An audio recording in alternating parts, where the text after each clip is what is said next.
They say an alpha female without her pack is like a wolf without teeth. Vulnerable, broken, easy prey.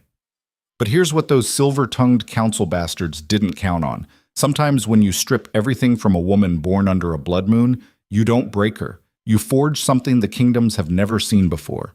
Something they'll regret waking up.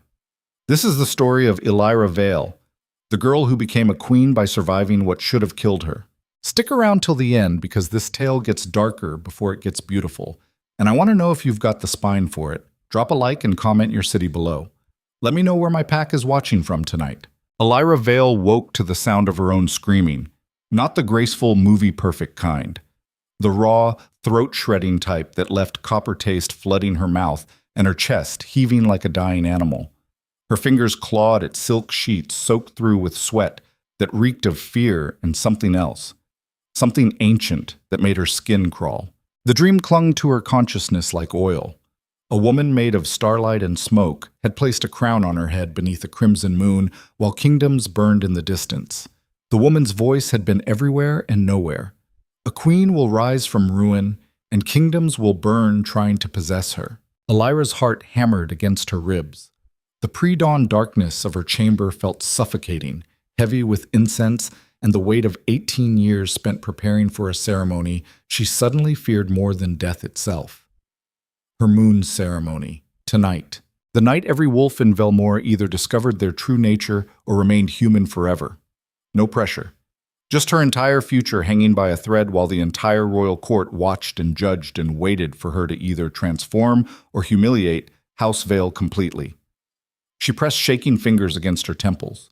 The dream felt less like sleep and more like prophecy, and that terrified her because prophecies in Velmora had a nasty habit of coming true right before they killed you. A sharp knock interrupted her spiral. Elyra, her lady's maid, and the only person in the fortress who didn't treat her like expensive china, shoved through the door without waiting for permission. Good. Elyra hated the fake courtesy that infected every royal interaction. Mari, get me something stronger than water. My head feels like someone drove a ceremonial blade through it. Mari's weathered face showed the kind of concern that came from raising a girl since childhood. She crossed the room with practiced efficiency, her movements economical and precise. The maid had served in the royal household for 30 years and survived 4 different regime changes. That kind of longevity required instincts sharper than most soldiers. You had the dream again. Mari's statement held no question. She poured liquid from a crystal decanter that smelled like medicinal herbs mixed with something that would either cure Elyra or poison her. With royal physicians, the line was always thin.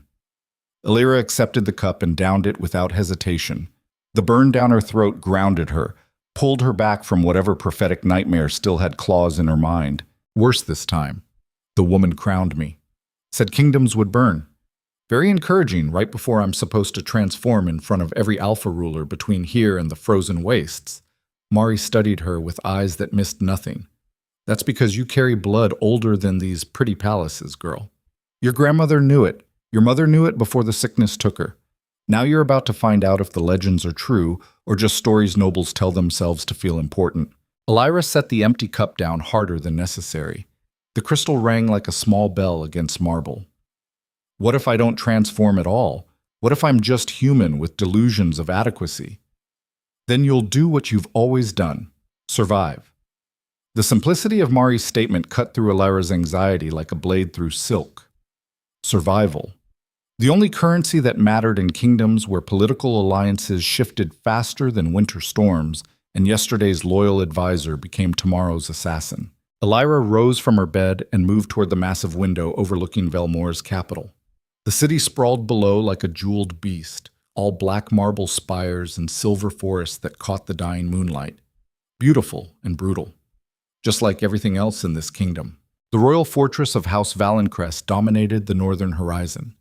Even from here, she could see the iron banners snapping in the wind above King Kaelor Draven's palace. The war king who ended the border wars through a combination of tactical brilliance and ruthless efficiency. The man nobles whispered about in equal parts admiration and fear. The man whose gaze had burned through her the one time they'd met 3 months ago during the spring treaty negotiations. Elyra's skin still remembered that moment, how his eyes had tracked her across the ceremonial hall with an intensity that made her feel simultaneously exposed and protected. How the air itself seemed to shift when he entered a room. How every wolf in attendance had instinctively understood that King Kaelor Draven was the kind of alpha who didn't just command armies. He commanded reality itself to bend around his will. But that was before. Before tonight. Before whatever happened during her ceremony would either elevate her status or destroy it completely. Mari began laying out ceremonial robes across the bed. White silk embroidered with silver thread in patterns that supposedly honored the moon goddess. Elyra had always thought they looked more like expensive burial shrouds. The council expects you in the preparation chambers by midday. Lady Seraphine sent word she'll be attending your ceremony personally. Of course she would. Seraphine Mordain, the noblewoman with ambitions larger than her substantial fortune and connections deeper than the mountain mines her family controlled. The woman who'd made it clear through pointed comments and strategic social maneuvering that she considered herself the rightful match for any king worth the title. Elyra had met Seraphine exactly twice. Both times had felt like being evaluated by a predator deciding whether you were worth eating immediately or saving for later. How generous of her. I'm sure her motives are pure as fresh snow. Mari's laugh carried zero humor, pure as the poison in her wine cabinet, more like. That woman collects power like other people collect jewelry. You watch yourself around her tonight. Elyra would have responded, but movement outside her window caught her attention. Royal guards in ceremonial armor marched across the courtyard in perfect formation. Their presence meant the ceremony preparations had officially begun.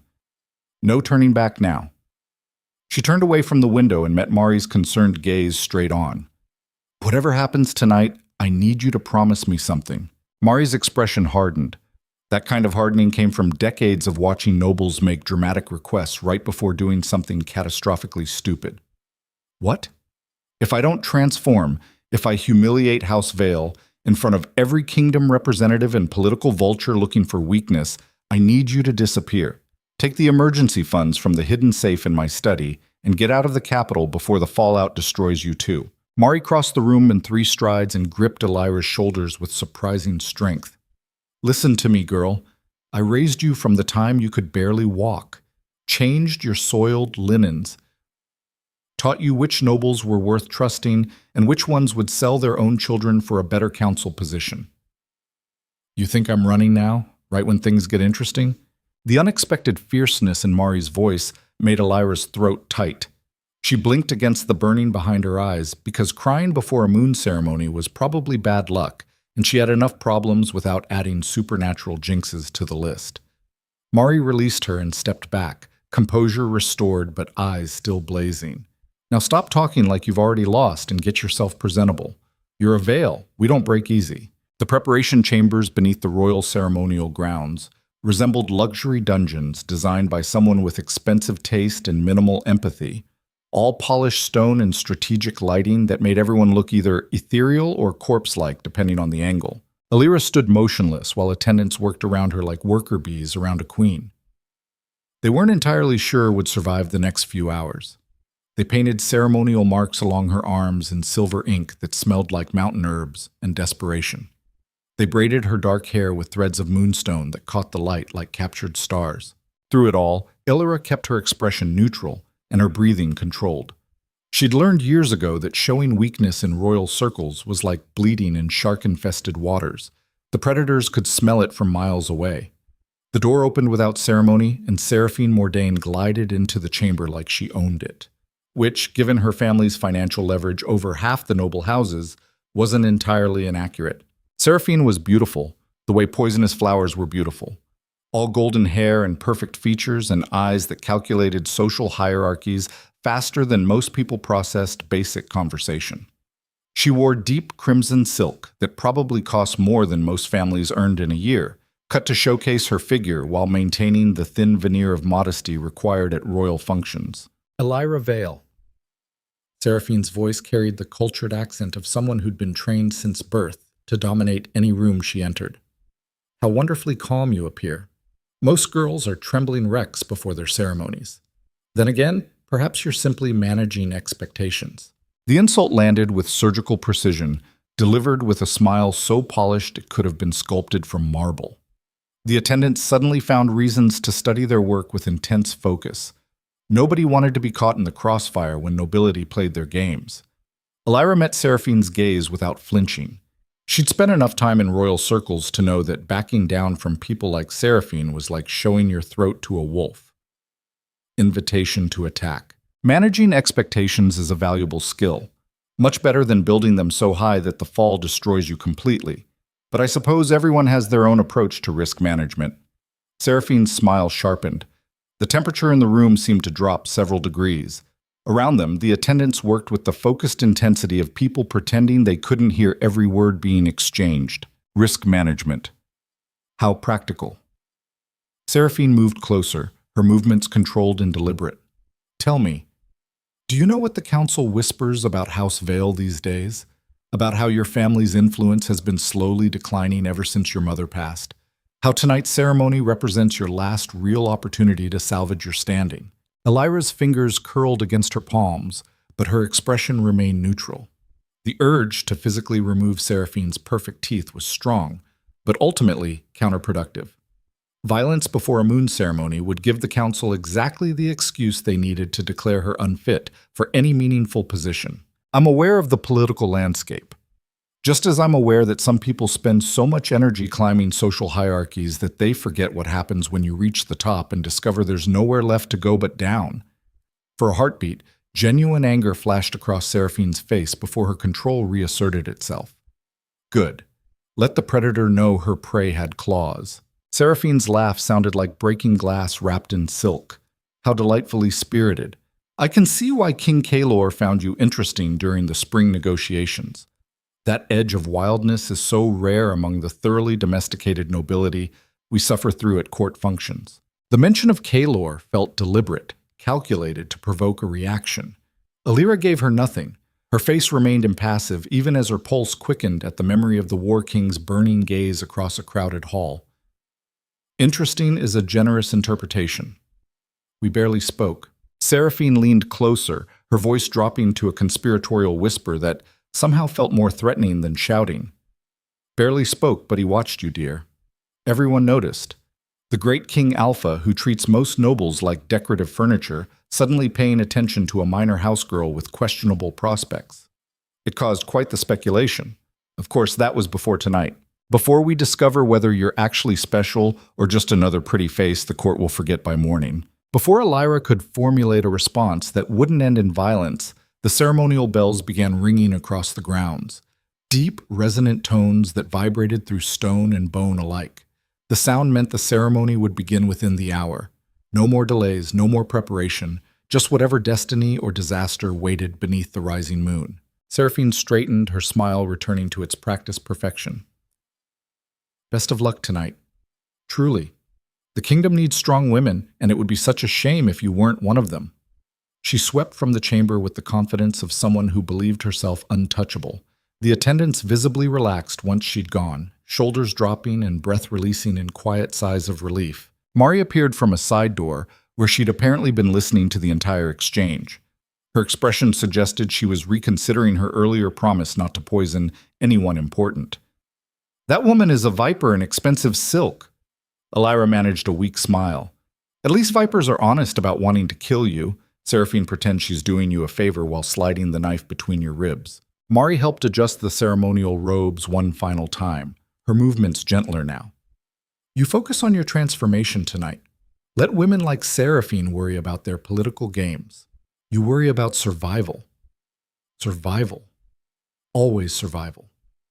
Elyra wondered if there would ever come a time when she could focus on something beyond merely making it to tomorrow intact. The ceremonial grounds occupied the ancient heart of Velmora's capital, where stone circles older than recorded history marked places of power that predated kingdoms and crowns and royal ambitions. Tonight, those circles blazed with silver fire that cast everything in otherworldly light, while thousands gathered to witness which young nobles would transform and which would face the quiet shame of remaining human. Elyra walked toward the central circle with measured steps, hyper-aware of every eye tracking her movement. The crowd stretched into darkness, faces illuminated by flickering torchlight that made everyone look like they were attending either a ceremony or a funeral. Maybe both. She recognized nobles from every major house.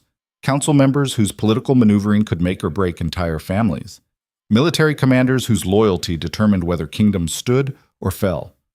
And everywhere, the predatory calculation in eyes that weighed her worth like merchants evaluating merchandise. The high priestess waited at the circle's center, ancient and imposing in robes that seemed woven from moonlight itself.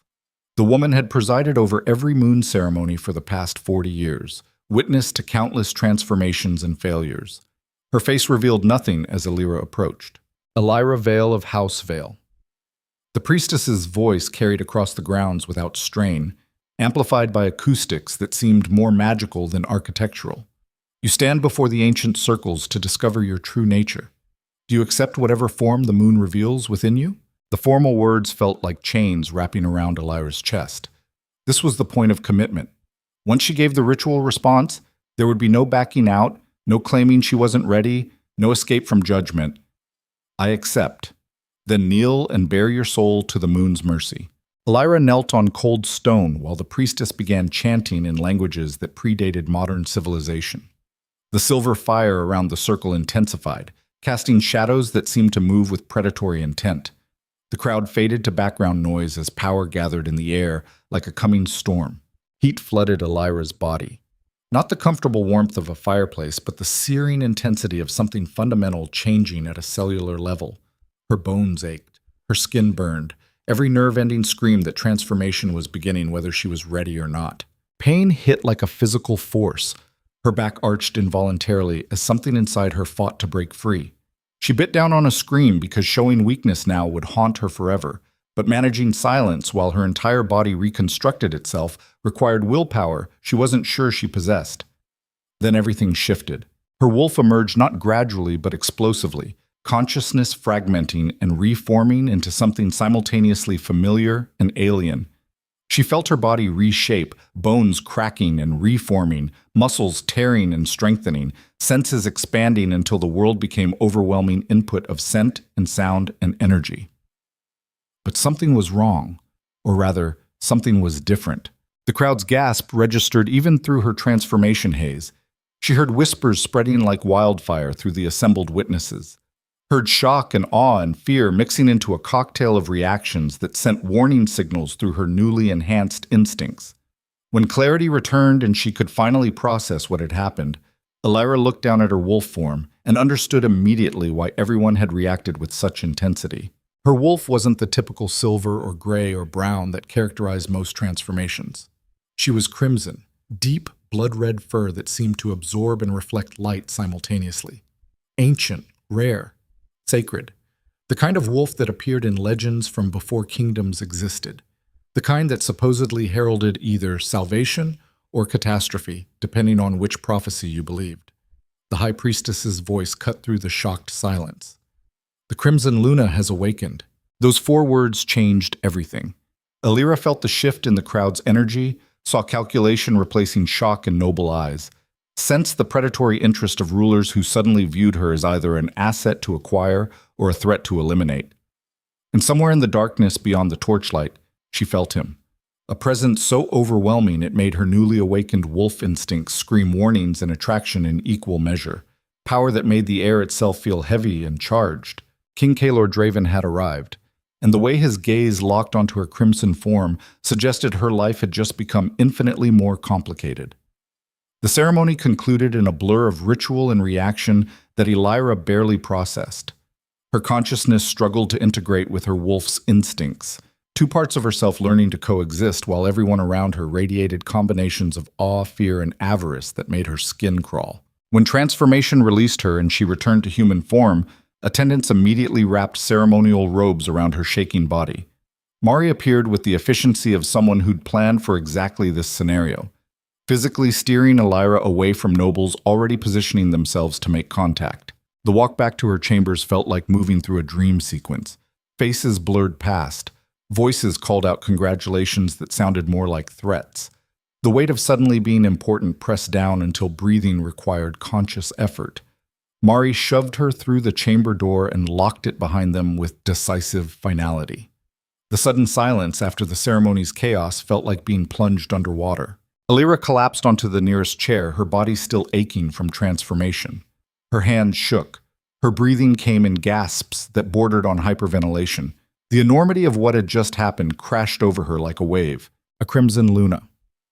The legend said crimson lunas appeared once every 1,000 years, that they carried bloodlines capable of amplifying or destroying alpha power, that kingdoms went to war over them, that possession of a crimson luna meant political dominance over rival territories.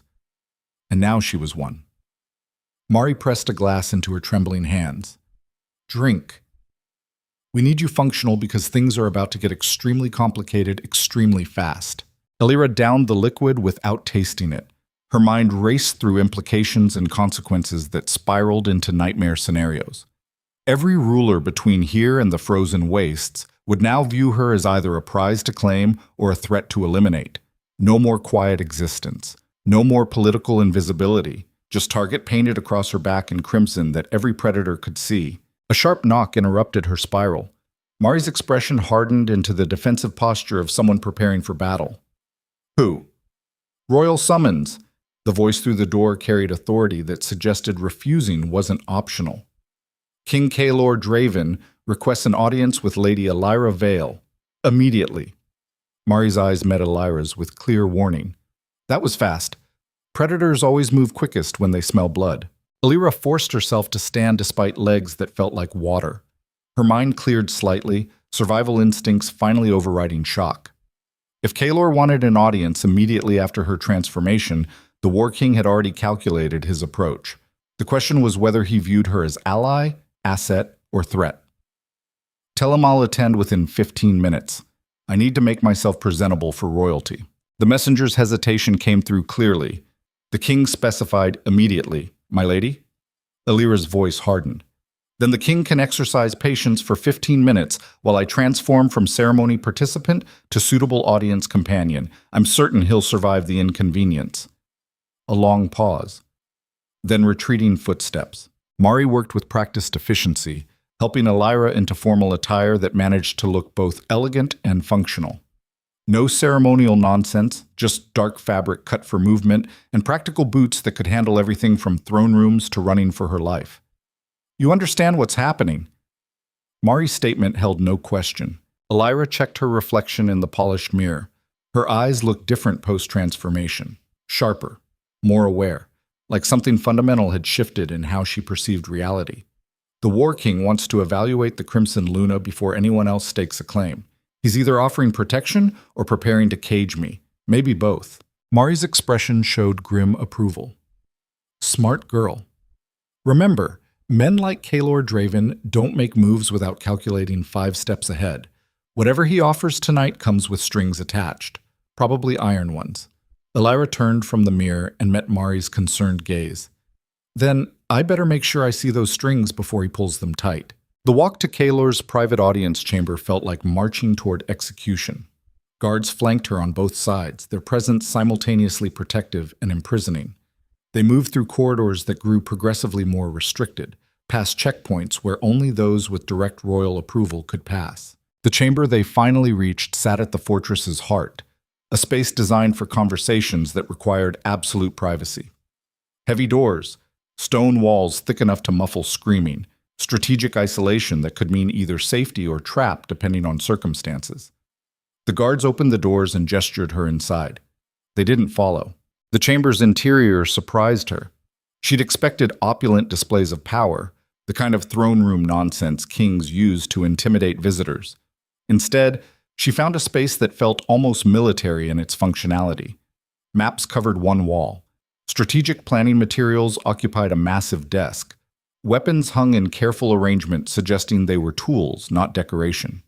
And standing before the window, overlooking Velmora's night-shrouded capital, was King Kaelor Draven himself. The War King who'd ended the border wars and united territories that had fought each other for generations. The Alpha, whose reputation preceded him like thunder before lightning. The man whose gaze had burned through her 3 months ago and apparently hadn't stopped burning since. He didn't turn immediately when she entered, and that small power play told her everything about how this audience would proceed. Kaelor would control the pace, set the terms, establish dominance before negotiations even began. Fine. She could play this game. Elyra moved further into the chamber with deliberate confidence, refusing to show the anxiety clawing at her insides. She positioned herself where she could see both him and the exit, instinct warning her to always know the fastest escape route. When Kaelor finally turned to face her, the impact of his full attention felt like being struck by focused lightning. He was exactly as she remembered, and somehow more. Tall enough to dominate without being grotesque. Built like someone who'd spent decades in combat rather than court ceremonies. His features carried the kind of harsh handsomeness that came from surviving things that killed weaker men. But his eyes were what captured and held her attention. Dark. Intense. Intelligent. Eyes that evaluated her not as an object, but as a potential threat worth studying carefully. The Crimson Luna. His voice carried the rough quality of someone who spent more time giving orders than making pleasant conversation. Even more impressive in person than prophecy suggested. Elyra refused to let his intensity intimidate her. She met his gaze directly, channeling every ounce of Vale family pride into her spine. Your Majesty summoned me immediately after a transformation ceremony. I assumed this conversation couldn't wait until morning, when I'd had time to process having my entire existence fundamentally altered. One corner of Kaelor's mouth twitched. Not quite a smile, but close enough to suggest he appreciated directness over courtly obsequiousness. Processing is a luxury neither of us can afford anymore. Your transformation changed the political landscape across every kingdom between here and the Northern Territories.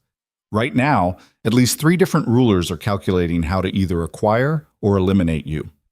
Waiting until morning means giving them time to organize their approaches. The blunt assessment sent cold reality sliding down Elyra's spine.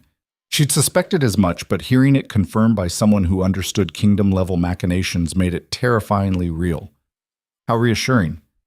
I've gone from relative obscurity to active target in one ceremony. My mother would be so proud.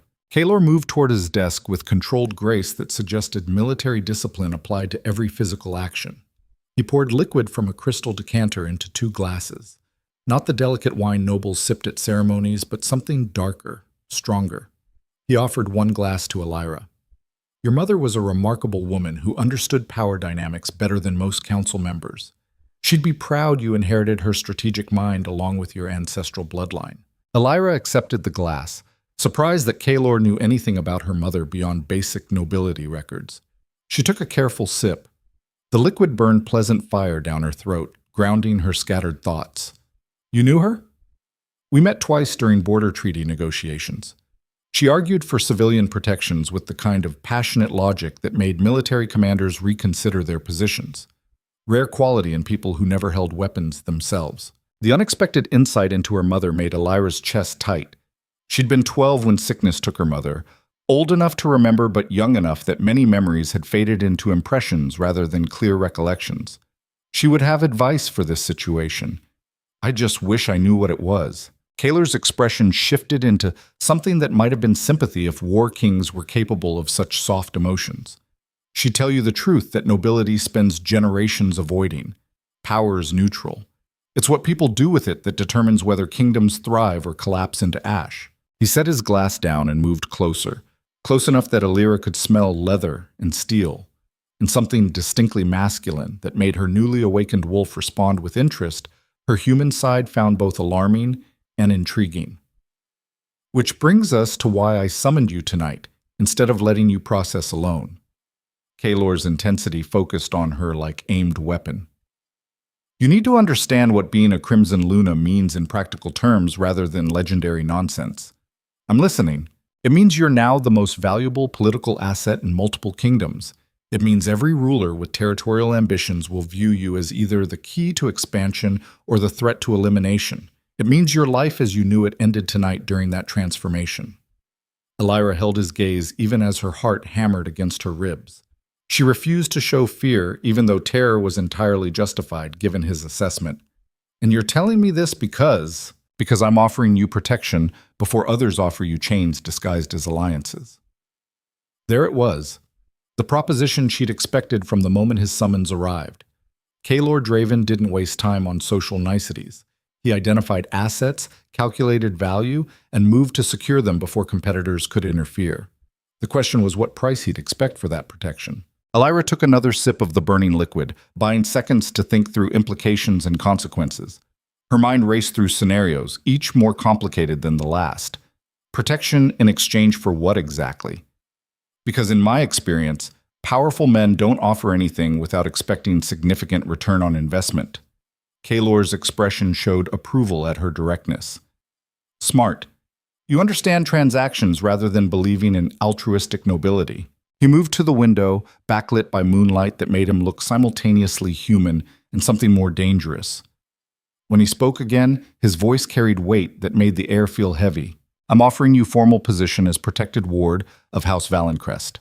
You'd maintain your Vale family name and holdings, but operate under my authority and military protection.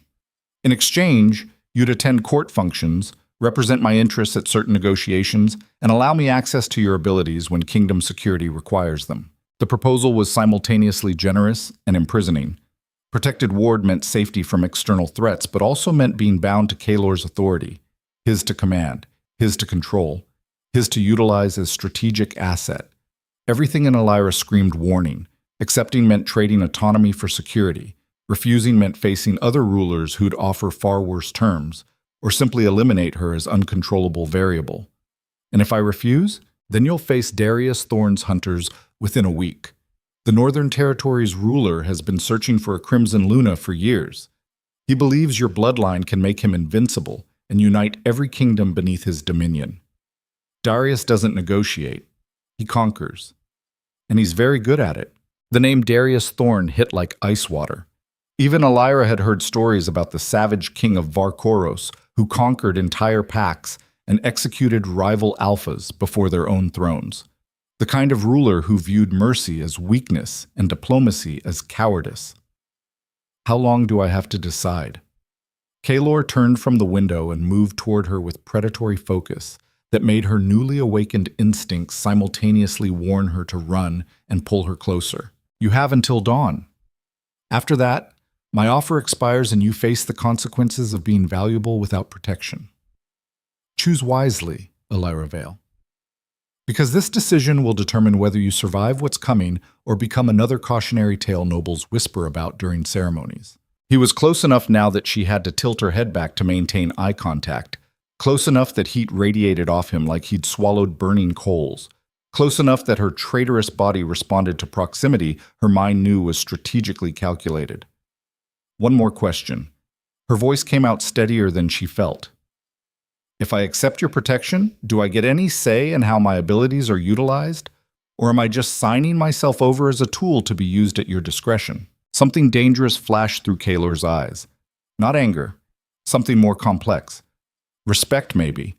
Or recognition that she understood power dynamics better than most nobles who got lost in romantic notions about protective kings. You'd have input. I don't collect broken tools. They're useless. What I want is a strategic partner who understands that survival requires difficult choices and isn't afraid to make them. A strategic partner who happens to be bound by formal oaths to follow your authority. Kaelor's smile was sharp enough to draw blood. Context matters. I could have simply claimed you tonight through ancient right of conquest. Most rulers would have. Instead, I'm offering you agency within structure. Take it or don't. But stop pretending there are better options waiting in the wings. The brutal honesty cut through any illusions Elyra might have clung to about maintaining true independence. Kaelor was right. Her choices had narrowed to picking which cage came with the least terrible bars. I need time to think. You have until dawn. Then I'll give you my answer at dawn. Kaelor studied her for a long moment, expression unreadable. Then he stepped back, giving her space that felt simultaneously like release and abandonment. My guards will escort you back to your chambers. I suggest using the remaining hours to think very carefully about what kind of life you want, because after tonight, the choosing is over. Elyra turned toward the exit with as much dignity as she could gather around herself like armor. She made it 3 steps before Kaelor's voice stopped her. Elyra. She paused but didn't turn around. Whatever you decide, understand one thing. The Crimson Luna is awakening and kingdoms will burn trying to possess her. I'm offering you the chance to control which kingdoms burn and which survive. Think about that before you refuse. The walk back to her chambers passed in numb horror as implications compounded into nightmare scenarios. By the time she reached her door, Elyra felt like she'd aged decades in a single night. Mari waited inside with the expression of someone who'd been pacing for hours. One look at Elyra's face told her everything about how the audience had gone. He made his move. Elyra collapsed onto her bed, exhaustion finally overwhelming adrenaline. He offered protection in exchange for binding me to his authority. Strategic partnership with iron strings attached. And the alternative? Facing Darius Thorne's hunters, or accepting worse terms from other rulers smart enough to recognize what I represent. Mari poured water from the pitcher and brought it to Elyra. Her movements carried the careful precision of someone buying time to formulate advice in impossible situations. What does your gut tell you? My gut says every option leads to some version of cage. The question is which cage keeper will treat me like valuable partner versus expendable tool. Mari sat on the bed's edge, her weathered hand finding Elyra's. 20 years I served your mother. Watched her navigate impossible political situations that should have destroyed House Vale completely. You know what she taught me? Elyra met Mari's steady gaze. Powerful men will always try to own you. The key is making them believe they succeeded while you maintain control of everything that actually matters. Your mother played that game better than anyone, made 3 different kings think they'd secured her loyalty while she quietly built influence that outlasted all of them. Could I do that? With Kaelor? Mari's expression showed complicated assessment. That war king is dangerous in ways your mother's suitors never were. He's smarter, more disciplined, and unless I'm reading him wrong, he's got bigger plans than securing a useful bloodline. What kind of plans? The kind that reshape entire kingdoms. And he just identified you as critical piece in whatever strategy he's been building. The thought should have terrified Elyra. Instead, something in her chest responded with interest that bypassed rational thought completely. Her newly awakened wolf recognized something in Kaelor, something that called to her despite every logical reason to run as far and fast as possible. I'm going to accept his offer. Mari nodded like she had expected that answer. Smart. Keep your enemies close and your potentially useful allies closer. But listen to me carefully, girl. Don't confuse strategic partnership with safety. War kings don't protect out of kindness. They protect valuable assets. The day you stop being valuable is the day protection disappears. I understand. Do you? Because I've seen too many smart women convince themselves powerful men are different, that they're the special one who will be treated like partner instead of possession. They're always wrong. The harsh truth landed like physical blow, but Elyra needed it. Needed Mari's clear-eyed assessment to cut through any romantic delusions that might compromise her judgment. Then I better make sure I stay valuable indefinitely, and figure out how to build power he can't simply take away when convenient. Mari squeezed her hand before standing. Now you're thinking like a Vale. Get some sleep if you can. Dawn comes fast, and that war king strikes me as the type who expects punctuality even in impossible situations. After Mari left, Elyra lay in darkness, watching moonlight pattern her ceiling through gauze curtains. Her mind wouldn't settle. Couldn't settle. Too much had changed in too few hours. She'd woken this morning as relatively unimportant noble hoping to survive her ceremony with dignity intact. She'd go to sleep as the Crimson Luna who'd just agreed to bind herself to the War King's authority. The prophecy woman's words echoed through her exhausted mind. A queen will rise from ruin, and kingdoms will burn trying to possess her. Elyra closed her eyes and tried not to think about which kingdoms would burn first, or whether she'd have any control over the flames when they finally came. Dawn arrived with the inevitability of consequences catching up to choices already made. Elyra rose before first light, dressed in formal attire that projected confidence she didn't entirely feel, and prepared to officially become King Kaelor Draven's protected ward. Mari helped with final adjustments, her movements carrying the careful neutrality of someone who'd said everything she could and now had to watch events unfold. Remember what I taught you about court survival. Trust actions over words. Watch who benefits from every decision. And never forget that today's ally can become tomorrow's threat when circumstances shift. Elyra nodded, checking her reflection one final time. She looked composed. Regal even. No hint showing of the anxiety churning through her gut, or the fear that she'd just made catastrophic mistake. Shall we go sign away my freedom in exchange for theoretical survival? Mari's expression showed complicated mixture of concern and approval. That's my girl. Self-aware cynicism will serve you better than blind optimism in the world you're entering. The formal binding ceremony took place in Kaelor's throne room before dawn broke fully. Strategic timing that meant conducting business before the full court assembled and complicated matters with political theater. Kaelor waited on the raised dais, dressed in formal military attire that managed to look both ceremonial and functional. Behind him, witnesses from his inner circle observed with the careful attention of people who understood. They were watching something historically significant. Elyra approached with measured steps, hyper-aware of every eye tracking her movement. The room felt heavy with importance and consequence. When she reached the dais, Kaelor descended to meet her at floor level. Small gesture, but meaningful. He wasn't requiring her to approach his throne like subject begging favor. He was meeting her as something closer to equal, at least in public presentation. Elyra Vale of House Vale. Kaelor's formal tone carried across the chamber. Do you accept binding protection as ward of House Valencrest, maintaining your family name and holdings while operating under authority and military protection of the crown? The words felt like chains wrapping around her future.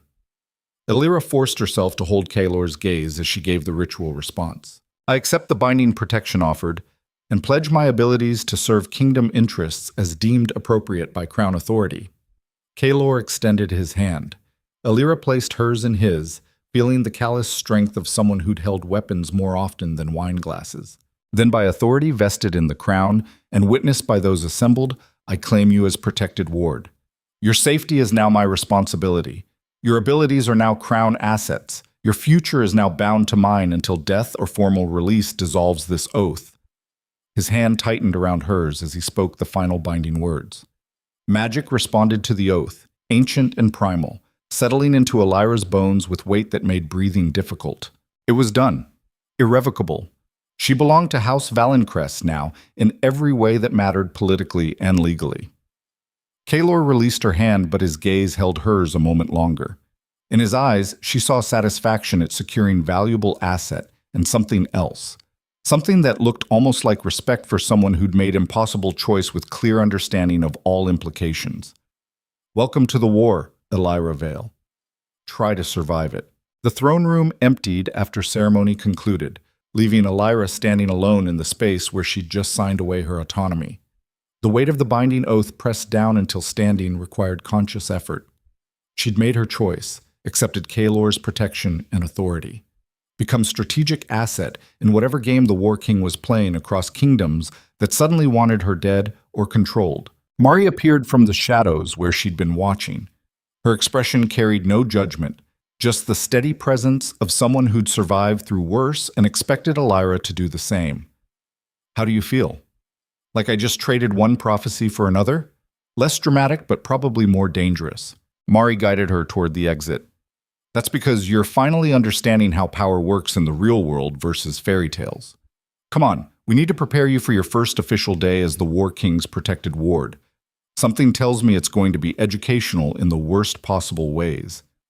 They hadn't made it 3 steps down the corridor when royal guards intercepted them. Their expressions carried urgent tension that sent warning signals down Elyra's spine. Lady Elyra, the lead guard's voice held barely controlled alarm. King Kaelor requires your immediate presence in the War Council chamber. We have a situation. What kind of situation? The kind that involves 500 armed warriors bearing Varkoros banners appearing at our northern border an hour ago. Ice flooded Elyra's veins. Varkoros, Darius Thorn's territory. The Savage King had made his move faster than even Kaelor predicted, and somehow Elyra knew with absolute certainty that those 500 warriors had come for one specific reason. They'd come for her. The Crimson Luna the Northern Territories had been hunting for years, and now the kingdoms would discover exactly what happened when prophecy, ambition, and territorial conquest collided in one catastrophically perfect storm. The War Council chamber reeked of tension and expensive leather. Maps sprawled across the massive table like battle scars made visible, marked with territory lines that suddenly felt meaningless, given 500 Varkoros warriors had just appeared at the northern border, like ghosts materializing from nightmare. Elyra entered behind the guards to find Kaelor standing over the tactical displays with the focused intensity of a predator calculating kill trajectories. Around him, military commanders argued in clipped voices about defensive positions and response protocols. None of them looked remotely calm. Kaelor's gaze snapped to her the moment she crossed the threshold. The impact of his attention felt like being targeted by something ancient and ruthless that had decided you were either useful or dead weight. "Leave us!" His command cut through the arguing commanders like a blade through silk. Everyone except Elyra and my second. The commanders hesitated just long enough to show displeasure before military discipline overrode ego. They filed out with stiff shoulders and expressions that promised this conversation would continue later, whether Kaelor wanted it to or not. The man who remained stood near the window with casual readiness that marked professional soldiers who'd survived enough combat to make violence look easy. Tall, scarred, with eyes that tracked movement like a hunter watching prey. Kaelor's second-in-command, whose name Elyra suddenly realized she didn't know, despite him being critical piece in whatever was about to happen. "Elyra, meet Commander Theron Ashka. He's kept me alive through 3 major campaigns and more assassination attempts than either of us care to count. Theron, meet the reason Darius Thorn just showed up at our border with an invasion force disguised as diplomatic envoy." Theron's assessment of Elyra felt clinical. Not hostile, but not particularly warm either. Just professional evaluation of new variable entering complex tactical situation. "The Crimson Luna." Theron's voice carried the rough quality of someone who'd spent years shouting orders across battlefields. "Darius has been hunting your bloodline for over a decade. Now you appear in Kaelor's territory, and within 12 hours he's positioned warriors at our doorstep. Coincidence isn't that efficient."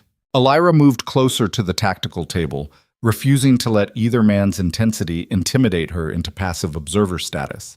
She'd just bound herself to Kaelor's authority, but that didn't mean becoming decorative furniture while men discussed her fate like she wasn't standing right there. "What exactly does Darius want?"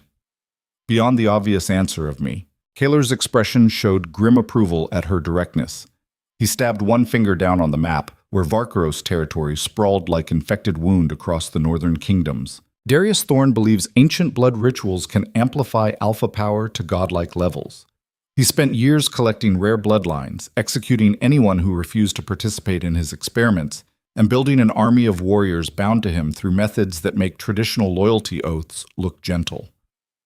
Your appearance as a Crimson Luna represents the final piece in whatever nightmare he's been constructing." The clinical way Kaelor described systematic horror made Elyra's stomach turn. She'd heard rumors about Varkaros, but dismissed half of them as propaganda designed to make rival kingdoms look monstrous. Apparently, she'd been wrong to assume exaggeration. "So he wants to bind me through blood ritual and use my abilities to make himself invincible." Elyra kept her voice steady, despite cold fear sliding down her spine. "What's his diplomatic cover for showing up with 500 warriors?" Theron moved to the table and pointed at marked positions along the border. "He's claiming the warriors are ceremonial escort for peace negotiations. Says he wants to discuss territorial disputes that have been festering since the border wars ended. All very proper and official sounding. Except peace negotiations don't require 500 armed warriors." Elyra studied the map, her mind racing through implications. "This is intimidation tactic. Show overwhelming force while maintaining diplomatic pretense. Make it clear that refusing his terms means immediate invasion." Kaelor's expression shifted into something that might have been respect if war kings were capable of such straightforward emotions. "Exactly. Darius is giving us a choice. Hand you over voluntarily, and he withdraws without bloodshed. Refuse, and those 500 warriors become advance force for full invasion that will devastate the Western territories." The brutal simplicity of the trap made Elyra's chest tight. Darius had positioned himself perfectly. Either Kaelor sacrificed his newly acquired Crimson Luna or defended her at catastrophic cost to his kingdom. No good options, just varying degrees of disaster. "What are you going to do?" The question hung in the air like guillotine blade waiting to drop. Kaelor's dark eyes locked onto hers with intensity that made breathing difficult.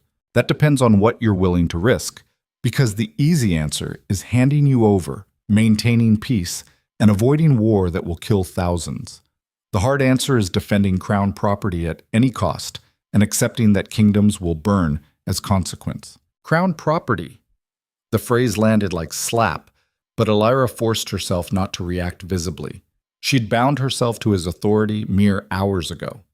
Technically, legally, politically, she was exactly that. property, asset, tool to be deployed or protected based on strategic calculation rather than personal attachment. The realization that she'd hoped for something different made her want to laugh at her own stupidity. Powerful men didn't protect out of sentiment. They protected valuable assets. Mari had warned her. She'd agreed to understand. Now reality was teaching the lesson properly. "You're asking if I'm worth starting a war over." Her voice came out harder than intended. "Whether one crimson luna justifies thousands of casualties. I'm asking what you bring to this fight beyond rare bloodline." Kaelor moved around the table toward her with predatory focus. "Because if you're just valuable symbol, then calculation becomes simple mathematics. One life versus thousands means sacrifice for greater good. But if you're weapon that changes battlefield dynamics, then mathematics shift considerably. Weapon, property, asset, strategic variable." Every word reminded Elyra exactly what she'd become by accepting his protection. Not partner, not ally. Definitely not anything resembling equal despite his earlier diplomatic phrasing. Something cold and hard crystallized in her chest. Fine. War kings wanted weapons? She'd show them exactly what kind of weapon a Crimson Luna could become. "I don't know the full extent of my abilities yet." Elyra held his gaze without flinching. "The transformation happened 12 hours ago. But during the ceremony, when power flooded through me, I felt connections to every wolf in attendance, like invisible threads linking me to their energy, their strength, their life force. And I understood instinctively that those threads could be pulled, amplified, or severed completely." The temperature in the room seemed to drop several degrees. Theron's expression shifted from professional assessment to something closer to alarm. Kaelor's eyes narrowed with predatory interest that made Elyra's newly awakened wolf respond with confusing mixture of attraction and warning. "You're saying you can affect other wolves directly?" Kaelor's voice carried dangerous edge. "Enhance their abilities or eliminate them entirely?" "I'm saying I felt the potential for it. Whether I can actually execute that potential remains theoretical until tested under combat conditions." Kaelor exchanged meaningful look with Theron. Some silent communication passed between them, the kind of wordless understanding that came from years fighting together in situations where hesitation meant death. Theron spoke first. "If what she's describing is accurate, a Crimson Luna on the battlefield could turn elite warriors into unstoppable force, or cripple enemy fighters before they ever close to engagement range. That's not just tactical advantage, that's war-ending capability, which explains why Darius wants her badly enough to risk open conflict." Kaelor's focus returned to Elyra with intensity that felt like physical pressure. He's not collecting rare bloodlines out of academic interest. He's building arsenal of abilities that will make his conquest of surrounding kingdoms inevitable. And now you're calculating whether keeping me from him is worth the immediate cost versus long-term strategic value. Elyra refused to let them discuss her like abstract concept while she stood right there. "Let me simplify your mathematics. I'd rather die fighting than become Darius Thorne's experimental subject. So your choice becomes defend me or kill me yourself. There is no hand-me-over option that ends with me cooperating." The blunt statement shifted something in Kaelor's expression. Not quite surprise, but recognition that she understood power dynamics clearly enough to remove variables from his tactical calculations. No middle ground, no diplomatic solutions, just binary choice between protection or elimination. Bold words from someone who's never held a blade in actual combat. Kaelor's voice carried challenge rather than mockery. "You understand what war means? Not the cleaned-up version nobles discuss over wine. The actual blood and screaming and watching people you know get torn apart while you keep fighting because stopping means dying. My mother spent 3 years negotiating civilian protections during your border wars." Elyra's voice hardened with memory. "I watched her come home night after night covered in travel dust and emotional exhaustion from arguing with military commanders who viewed civilian casualties as acceptable statistics. She made me read every casualty report, every refugee account, every strategic decision that sacrificed villages to save cities. So yes, Your Majesty, I understand what war means. Probably better than most people who've actually fought in one." The response clearly wasn't what Kaelor expected. His expression shifted through several emotions too quickly to identify before settling back into controlled neutrality. Theron cleared his throat, breaking the tension. "If we're defending her, we need to move fast." Darius won't wait long for response. He'll interpret delay as weakness and advance, regardless of diplomatic pretense. Kaelor turned back to the tactical maps, his mind visibly shifting into command mode. We fortify the northern border, double the garrison, position our best units where they can respond quickly if Darius breaches diplomacy, and we send message making it clear that Lady Elyra is crown property under direct royal protection. Any attempt to take her by force will be treated as act of war. The clinical efficiency with which he organized defensive asset he'd claimed mere hours ago should have reassured Elyra. Instead, it reinforced exactly what she represented to him. Valuable property worth protecting through military force, but ultimately just another piece on whatever strategic board he'd been playing long before she appeared. "What do you need from me?" She forced herself to ask the practical question rather than dwelling on uncomfortable truths about her new reality. "Stay in the fortress. Don't leave without full military escort. Start training with your abilities under controlled conditions, so we understand what you're actually capable of, instead of relying on theoretical potential. And prepare yourself mentally for possibility that Darius won't accept diplomatic refusal." Meaning? Meaning you might find yourself in actual combat faster than ideal. Which brings us back to my earlier point about bold words versus battlefield reality. Then I guess we'll discover whether I'm weapon or just expensive symbol when Darius makes his move. Elyra turned toward the exit before either man could dismiss her. She'd had enough of being discussed like military asset for one morning. "Elyra." She paused at the door but didn't turn around. "You made the right choice. Accepting protection." Kaelor's voice carried something that almost sounded like approval. "Most people in your position would have chosen comfortable cage over dangerous freedom.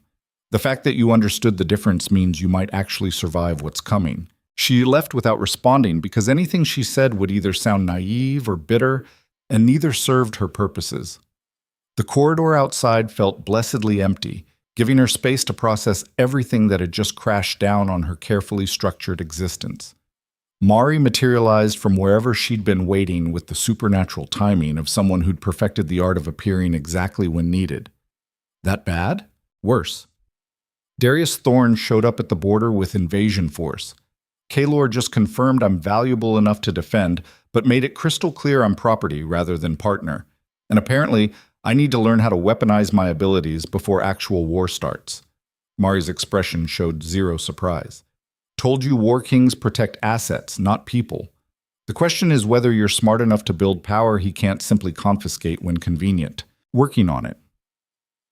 Right now, I need food, sleep, and someone to explain how exactly I'm supposed to train abilities I don't understand while avoiding assassination attempts from the Northern Territory's most feared ruler." Mari steered her toward the residential wing with practiced efficiency. "Food and sleep I can arrange. The assassination avoidance and ability training you'll have to figure out yourself. Welcome to being strategically important. It's exactly as terrible as I warned you it would be." The training grounds occupied a section of the fortress deliberately isolated from main population centers. Strategic isolation that meant keeping dangerous experiments away from people who'd panic if things went catastrophically wrong. Elyra stood in the center of a warded circle while royal physicians and military advisors observed from safe distance. Their expressions ranged from scientific curiosity to barely concealed fear. Nobody quite knew what to expect from a Crimson Luna attempting to access abilities that existed mostly in legend and prophecy. Focus on the connection you felt during transformation. The head physician's voice carried careful neutrality, the threads linking you to other wolves. Can you sense them now? Elyra closed her eyes and reached inward, searching for whatever had awakened during her ceremony. At first, nothing. Just her own heartbeat and breathing, and the hyper-awareness of being watched by people who viewed her as either miracle or threat. Then something shifted. She felt them. Faint impressions of other wolves within the fortress. Hundreds of individual threads connecting her consciousness to theirs, like invisible webs spanning the entire compound. Each thread carried distinct energy signature. Some burned bright with alpha dominance. Others flickered with beta steadiness. A few pulsed with omega vulnerability that made her instincts scream protection. "I feel them." Her voice sounded distant even to her own ears. "Everyone within the fortress walls. Maybe further. The connections extend beyond what I can clearly perceive. Can you affect them?" The physician's clinical interest overwhelmed any concern for potential consequences. Try amplifying one of the volunteers. Elyra opened her eyes and focused on the young soldier who'd volunteered for experimental subject status, probably hoping to impress superiors or earn favor from the crown. His thread glowed with nervous energy and determination to prove himself useful. She reached along that thread carefully, tentatively, like touching live wire she wasn't certain wouldn't electrocute her. When connection solidified, she pushed energy through it, not violently, just gentle amplification of what already existed within him. The effect was immediate and dramatic. The soldier gasped as power flooded through him. His eyes flared with alpha gold that shouldn't have been possible for someone of beta rank. Muscles tensed with strength that made him look larger, more dangerous. When he moved, the speed and precision suggested combat abilities enhanced far beyond normal parameters. The observers erupted into excited discussion. The physician scribbled notes with shaking hands, and Elyra felt the terrible weight of understanding exactly what she'd just demonstrated. She could make ordinary soldiers into elite warriors with focused effort, could turn entire battalions into unstoppable force if given enough time and energy. The tactical applications were endless and terrifying. Now try severing the connection. The physician's voice cut through her spiraling thoughts. See if you can remove the amplification. Elyra focused on the thread again, and instead of pushing energy through it, she pulled. Withdrew the amplification carefully, worried about causing damage if she moved too aggressively. The soldier's enhanced state collapsed immediately. He stumbled, caught himself, blinked rapidly as normal awareness returned. His expression showed confusion and disappointment at losing something he'd barely had time to experience. How do you feel? The physician moved closer with medical scanner, like someone turned on the sun and then shut it off. The soldier's voice carried awe and hunger. Whatever she did, I wanted again, felt like I could take on anything. That's the danger. Elyra spoke before the physician could respond. She understood instinctively what nobody else seemed to grasp. If I can amplify wolves, they'll become dependent on that power. Addicted to enhancement they can't achieve naturally.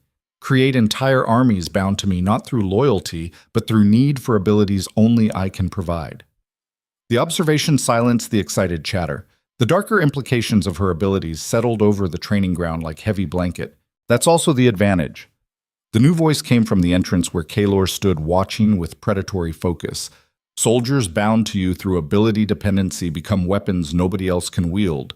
They're yours in ways traditional loyalty oaths can't match. Elyra turned to face him, frustration bleeding through her carefully maintained control. You understand that's slavery, right? Binding people to me through manufactured need rather than genuine choice. I understand it's survival. Kaelor moved into the warded circle without hesitation despite physician protests.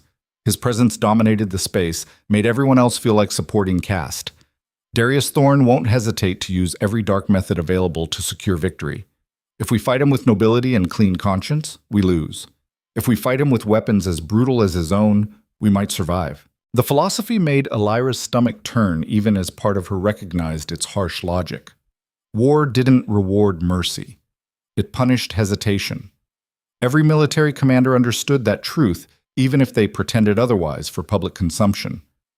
So, your plan is turn me into drug dealer for supernatural steroids, create dependency and call it tactical advantage. My plan is utilize every asset available to protect territory and population under my authority. Kaelor's voice hardened. You want clean hands and noble victories? That's luxury for people not facing existential threats. We're facing Darius Thorn, who's been conquering kingdoms for decades. This isn't time for philosophical debate about ethical warfare.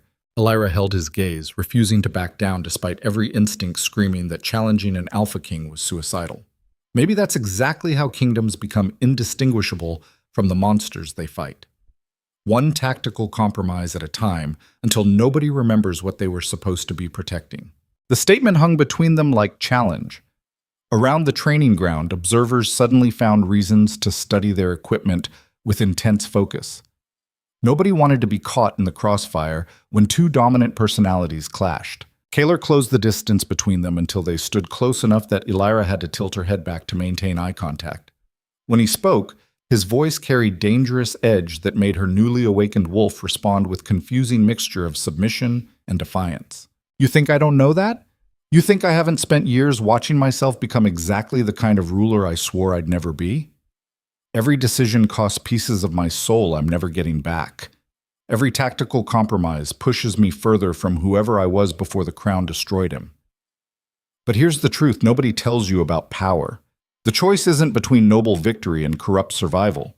The choice is between survival with guilt or death with clear conscience. I choose survival every single time because my death means everyone depending on me dies too. The raw honesty in his voice cut through Elyra's anger. She saw past the War King facade for the first time and glimpsed the man underneath. Someone who'd paid terrible prices for terrible choices and kept paying because stopping meant betraying everyone who trusted him to keep them safe. "I'm sorry." The apology came out before she could stop it. "You're right. I'm thinking like someone who's never had to make impossible decisions. Don't apologize." Kaelor's intensity softened fractionally. That clarity you have about right and wrong is exactly what keeps people like me from becoming completely lost. Hold on to it as long as possible. When you finally let go, when tactical necessity overwrites moral certainty, that's the day you become something you won't recognize in the mirror. The moment stretched between them, heavy with understanding that felt more intimate than physical contact. Then Kaelor stepped back, control reasserting itself, the vulnerable glimpse disappearing behind strategic calculation. Continue training, learn your limits, figure out how to weaponize your abilities without destroying yourself in the process. War is coming whether we want it or not. Better to be prepared than principled and dead. He left without waiting for response, his departure creating vacuum that made breathing easier and somehow more difficult simultaneously. The physician cleared his throat. "Shall we continue, my lady?" Elyra forced herself to focus despite emotional whiplash from the confrontation. "Yes. Let's see exactly what kind of monster I can become when circumstances require it." 3 days passed in intense training cycles that left Elyra physically exhausted and emotionally hollowed. She learned to amplify multiple wolves simultaneously, discovered she could sense emotional states through the connection threads, found that severing connections caused physical pain to both her and the target wolf if done carelessly. Each revelation added complexity to abilities that felt less like gift and more like curse designed to corrupt anyone who wielded them. Mari brought meals and observations from court gossip that painted an increasingly concerning picture. Nobles divided into factions, arguing whether defending Elyra was worth potential war. Seraphine Mordain cultivated alliance with council members who viewed Kaelor's protection of the Crimson Luna as dangerous obsession rather than strategic necessity. And at the northern border, Darius Thorne's warriors remained in diplomatic encampment that felt more like siege preparation. The situation was powder keg waiting for spark. The spark arrived on the fourth morning in form of messenger-bearing sealed letter marked with Varkoros royal seal. The fortress erupted into controlled chaos as word spread that Darius Thorne had sent formal communication directly to the crown. Kaelor summoned Elyra to his private study where he sat reading the letter with expression that promised violence contained only by political necessity. "He's requesting formal audience." Kaelor's voice carried barely controlled fury. "Claims he wants to negotiate peaceful resolution to territorial disputes, insists on conducting negotiations here in my fortress with full diplomatic immunity for his delegation." "Which includes how many warriors?" Elyra asked the obvious question. 20, plus himself. "All under diplomatic protection. That means I can't simply execute them the moment they enter my territory." "But you want to." Desperately. Kaelor set the letter down with careful precision. "Instead, I have to host the man who's spent years conducting blood experiments and executing anyone who opposes him. Welcome him into my fortress. Pretend we're civilized rulers negotiating in good faith while he's actually here to evaluate our defenses and pressure me into surrendering you. Don't surrender me." The blunt statement made Kaelor's expression shift into something complicated. Not quite promise, but close enough to feel like commitment rather than tactical calculation. "I'm not planning to. But hosting him means exposing you to exactly the kind of predator you've been training to defend against. He'll try to speak with you directly. Assess your abilities.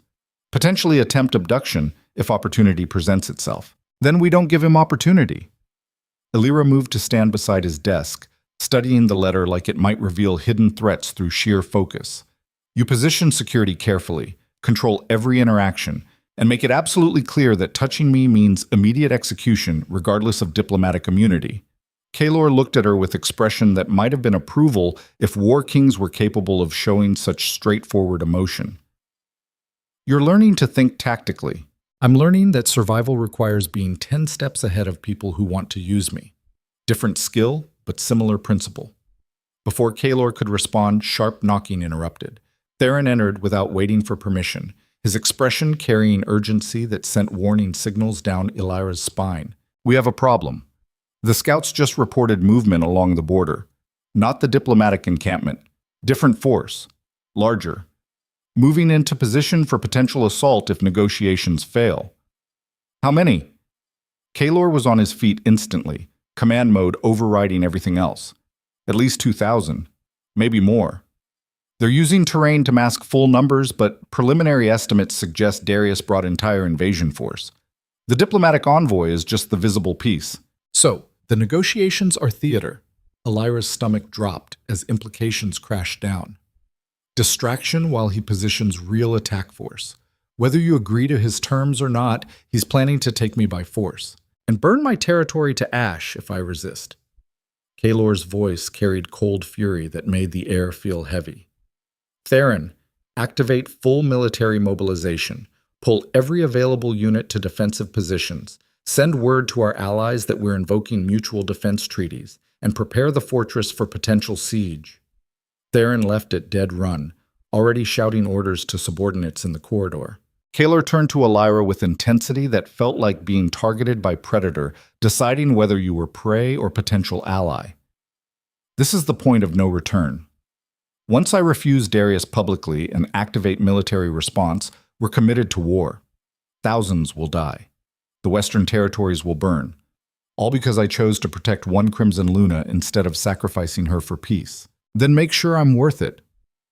Elyra held his gaze without flinching. Because if you're going to start a war over me, I better become weapon devastating enough to justify the cost. Kaelor moved toward her with the predatory focus that made her wolf respond with confused mixture of attraction and self-preservation instinct.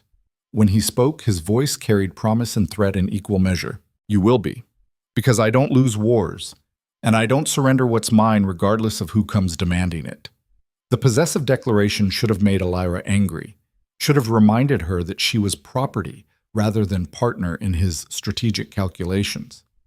Instead, something primitive in her chest responded to the raw dominance in his voice with dangerous heat that bypassed rational thought completely. She was saved from responding by another messenger arriving with word that the diplomatic envoy from Varkoros had just been spotted approaching the fortress gates.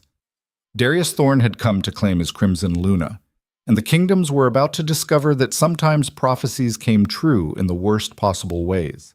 The throne room had been prepared for diplomatic theater with the kind of meticulous attention to detail that suggested Kaelor understood exactly what game Darius Thorn was playing.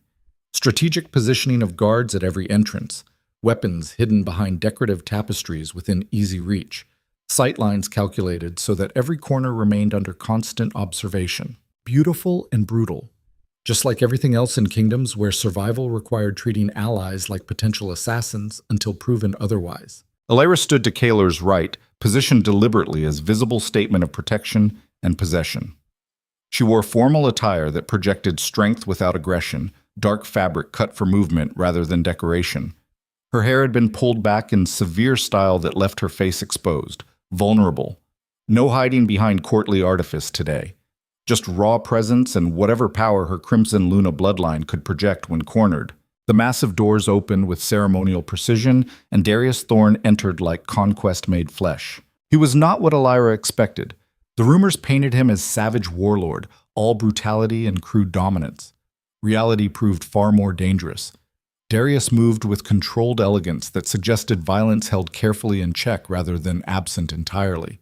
Tall, powerfully built, with features that would have been handsome if not for the predatory calculation in eyes that evaluated everything, like potential acquisition or obstacle requiring elimination.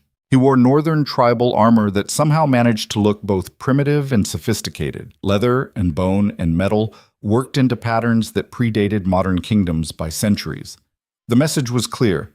While other rulers played at civilization with their marble palaces and diplomatic niceties, Darius Thorn embraced the brutal truth underneath. Power was always about who could dominate whom. Everything else was just comfortable lie-weak people told themselves. Behind him, 20 warriors moved in perfect synchronization. Elite fighters whose casual readiness suggested they could transition from diplomatic escort to lethal force within heartbeats. Their eyes swept the throne room with professional assessment that promised any attempted violence would be met with overwhelming response. King Kaelor Draven. Darius's voice carried accent from the frozen northern territories, rough and direct. Thank you for receiving my delegation. Your hospitality is appreciated in these complicated times. The formal words sounded wrong in his mouth, like predator attempting human speech and not quite managing authentic mimicry. Elyra's instincts screamed warnings that made maintaining neutral expression require conscious effort. King Darius Thorn. Kaelor's response carried zero warmth. Welcome to the Western Territories. I trust your journey was uneventful, remarkably so. Darius's gaze swept across the assembled court before landing on Elyra with focus that made her skin crawl. Though I confess the true purpose of my visit makes even difficult journeys worthwhile. The temperature in the throne room seemed to drop several degrees. Everyone present understood exactly what purpose Darius referenced. The Crimson Luna standing exposed beside the War King who'd claimed protection over her.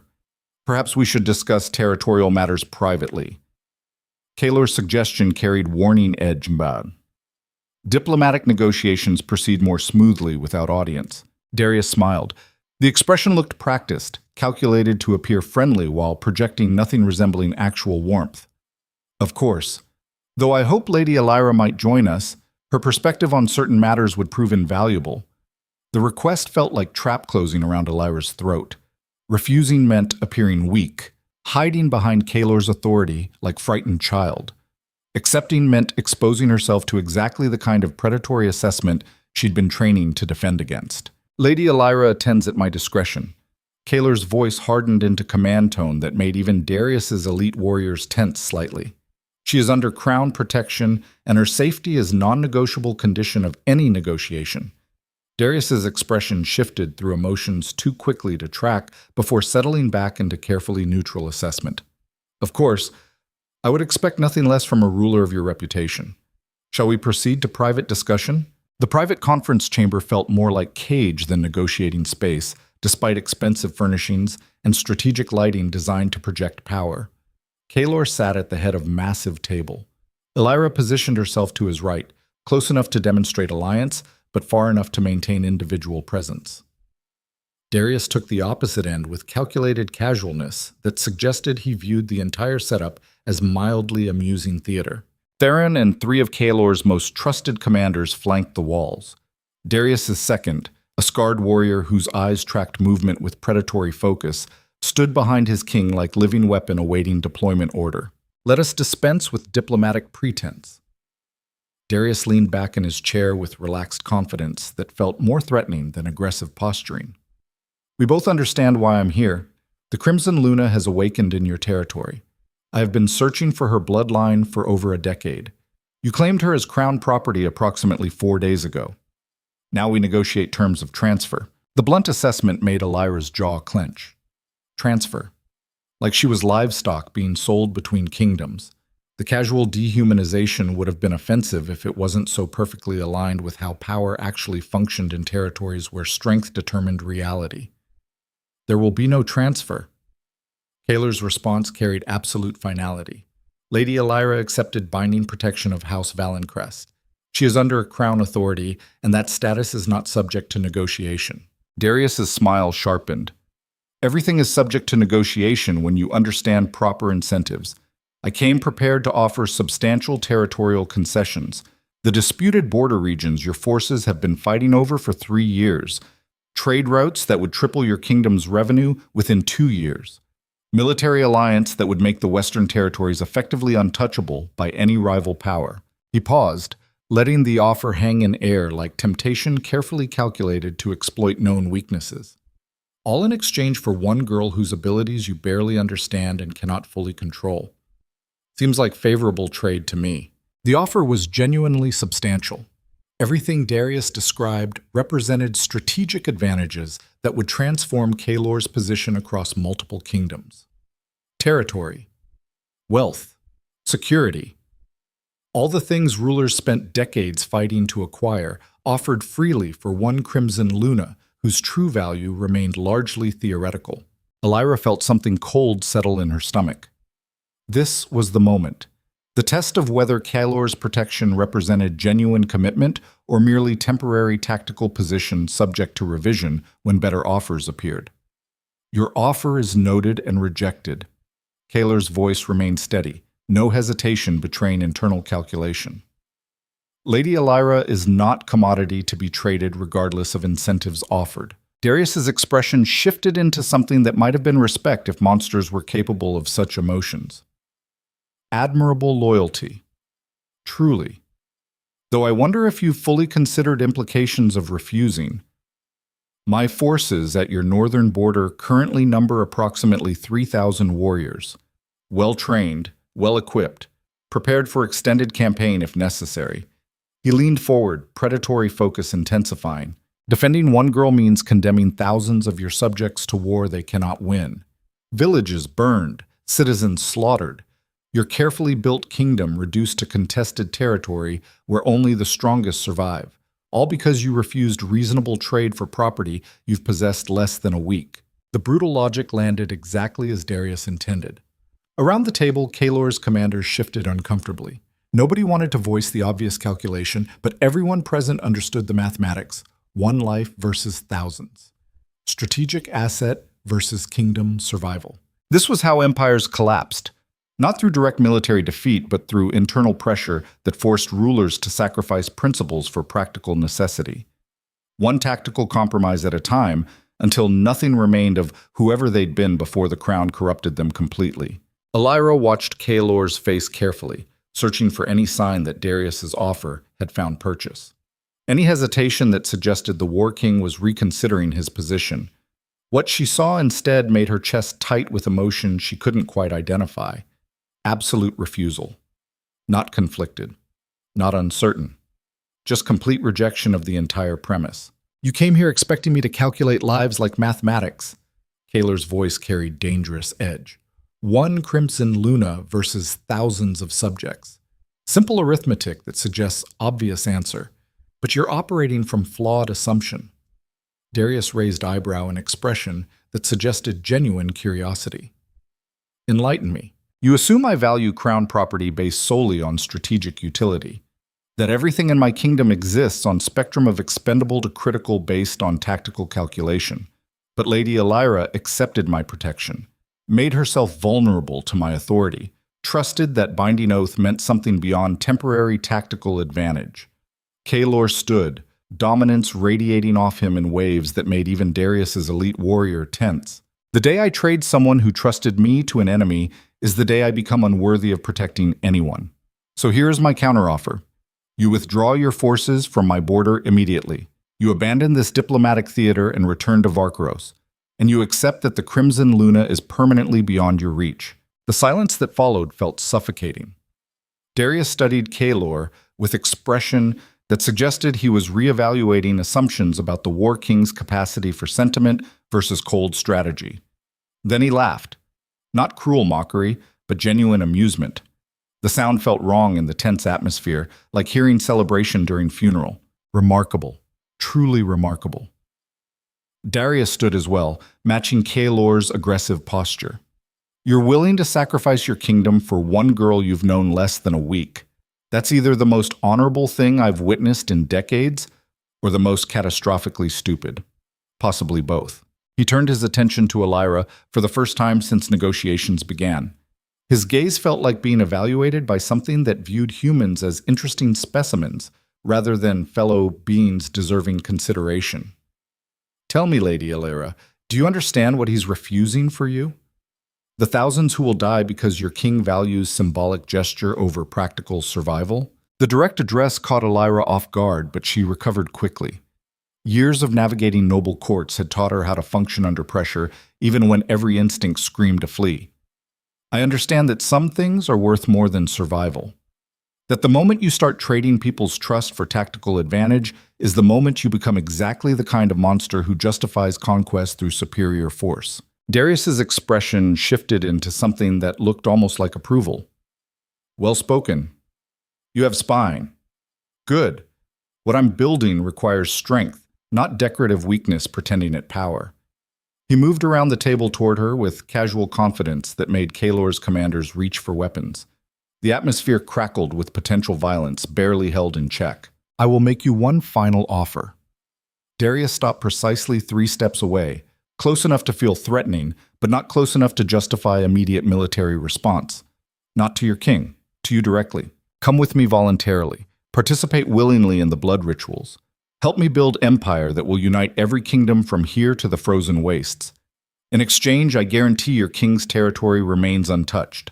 His people live, his kingdom survives. All because you chose sacrifice over watching thousands die for your protection. The offer landed like physical blow. Elyra felt the weight of it pressing down until breathing required conscious effort. Voluntary surrender in exchange for lives. The ultimate moral calculation designed to exploit exactly the kind of conscience that made people vulnerable to manipulation. Before she could formulate response, Kaelor moved between them with barely controlled fury. You address my crown property without permission and propose she betray binding protection oath. That alone justifies your execution regardless of diplomatic immunity. Darius didn't retreat. If anything, he seemed amused by Kaelor's aggression. I'm offering her choice you denied. The opportunity to save lives through willing sacrifice rather than watching them burn because you're too proud to make practical decision. Get out! Kaelor's voice dropped to dangerous level that made the air feel heavy. Take your warriors and your threats and your manipulation. You have until sunset to clear my border. After that, any Varkaros forces remaining in Western territory will be treated as hostile invasion. Darius held his ground for 3 heartbeats that felt like eternity. Then he smiled with expression that promised this confrontation was far from over. As you wish. But understand that you've chosen war. Everything that follows is consequence of your decision to value sentiment over survival. He turned and walked toward the exit with his warrior falling into position behind him. At the door, he paused and looked back at Elyra one final time. When you're standing in ruins of everything you tried to protect, remember that I offered you choice. Remember that your king's pride cost thousands their lives. And remember that my offer remains open until the moment I conquer this territory and take what I want anyway. Then he was gone, leaving poisonous words hanging in the air like threat and prophecy combined. The moment the doors closed behind Darius, Kaelor's control finally cracked. He drove his fist into the conference table hard enough to crack the expensive wood. Blood welled from split knuckles, but he ignored it, too consumed by rage to register pain. Theron moved immediately into damage control mode. I'll mobilize full defensive positions. Send word to our allies that we're invoking mutual defense treaties. And prepare siege protocols for the fortress. Do it! Kaelor's voice carried exhaustion underneath the anger. And increase Lady Elyra's protection detail. Darius made his interest clear. He'll try abduction if direct acquisition fails. Elyra found her voice finally, though it came out smaller than intended. You really refused him. Turned down everything he offered. Kaelor turned to face her with expression that made her chest tight. I told you, I don't surrender what's mine. Did you think I was speaking theoretically? I thought tactical necessity would override sentiment when push came to conflict. Then you don't understand war kings as well as you think. Kaelor moved toward her with intensity that made her simultaneously want to retreat and move closer. Sentiment is luxury, but honor is necessity. The day my word becomes meaningless is the day my kingdom collapses. Nobody follows ruler whose oaths are negotiable based on convenient circumstances, even if keeping your word costs thousands of lives, especially then, because those thousands will never trust me again if they watch me betray someone under my protection. Better to fight and possibly lose than surrender without resistance and definitely lose everything that makes victory worth having. The raw honesty in his voice cut through Elyra's confusion. She understood then what Mari had tried to warn her about. War kings didn't protect out of kindness, but once they claimed something, they defended it with absolute commitment regardless of cost. Not because they cared, because backing down meant showing weakness, and weakness meant death in a world where only strength determined survival. Thank you. The words felt inadequate, but she meant them anyway. Don't thank me yet. Kaelor's expression hardened back into command mode. War hasn't started. When it does, you'll understand exactly what your protection cost and whether you're grateful or horrified. The next 3 days passed in mounting tension as Darius's forces repositioned along the border with mathematical precision that suggested long-planned strategy rather than improvised response. Scouts reported troop movements that implied imminent assault. Refugees from northern villages began flooding toward the fortress, carrying stories of Varkaros warriors burning settlements and executing anyone suspected of loyalty to House Valencrest. War was coming. Everyone knew it. The only question was when and how catastrophically. Elyra spent hours training her abilities under increasingly desperate conditions. The royal physicians pushed her harder each session, testing limits of how many wolves she could amplify simultaneously, how long she could maintain enhancements. What happened when she tried severing connections during active combat scenarios? The results were simultaneously promising and horrifying. She could amplify entire units if given time to establish connections.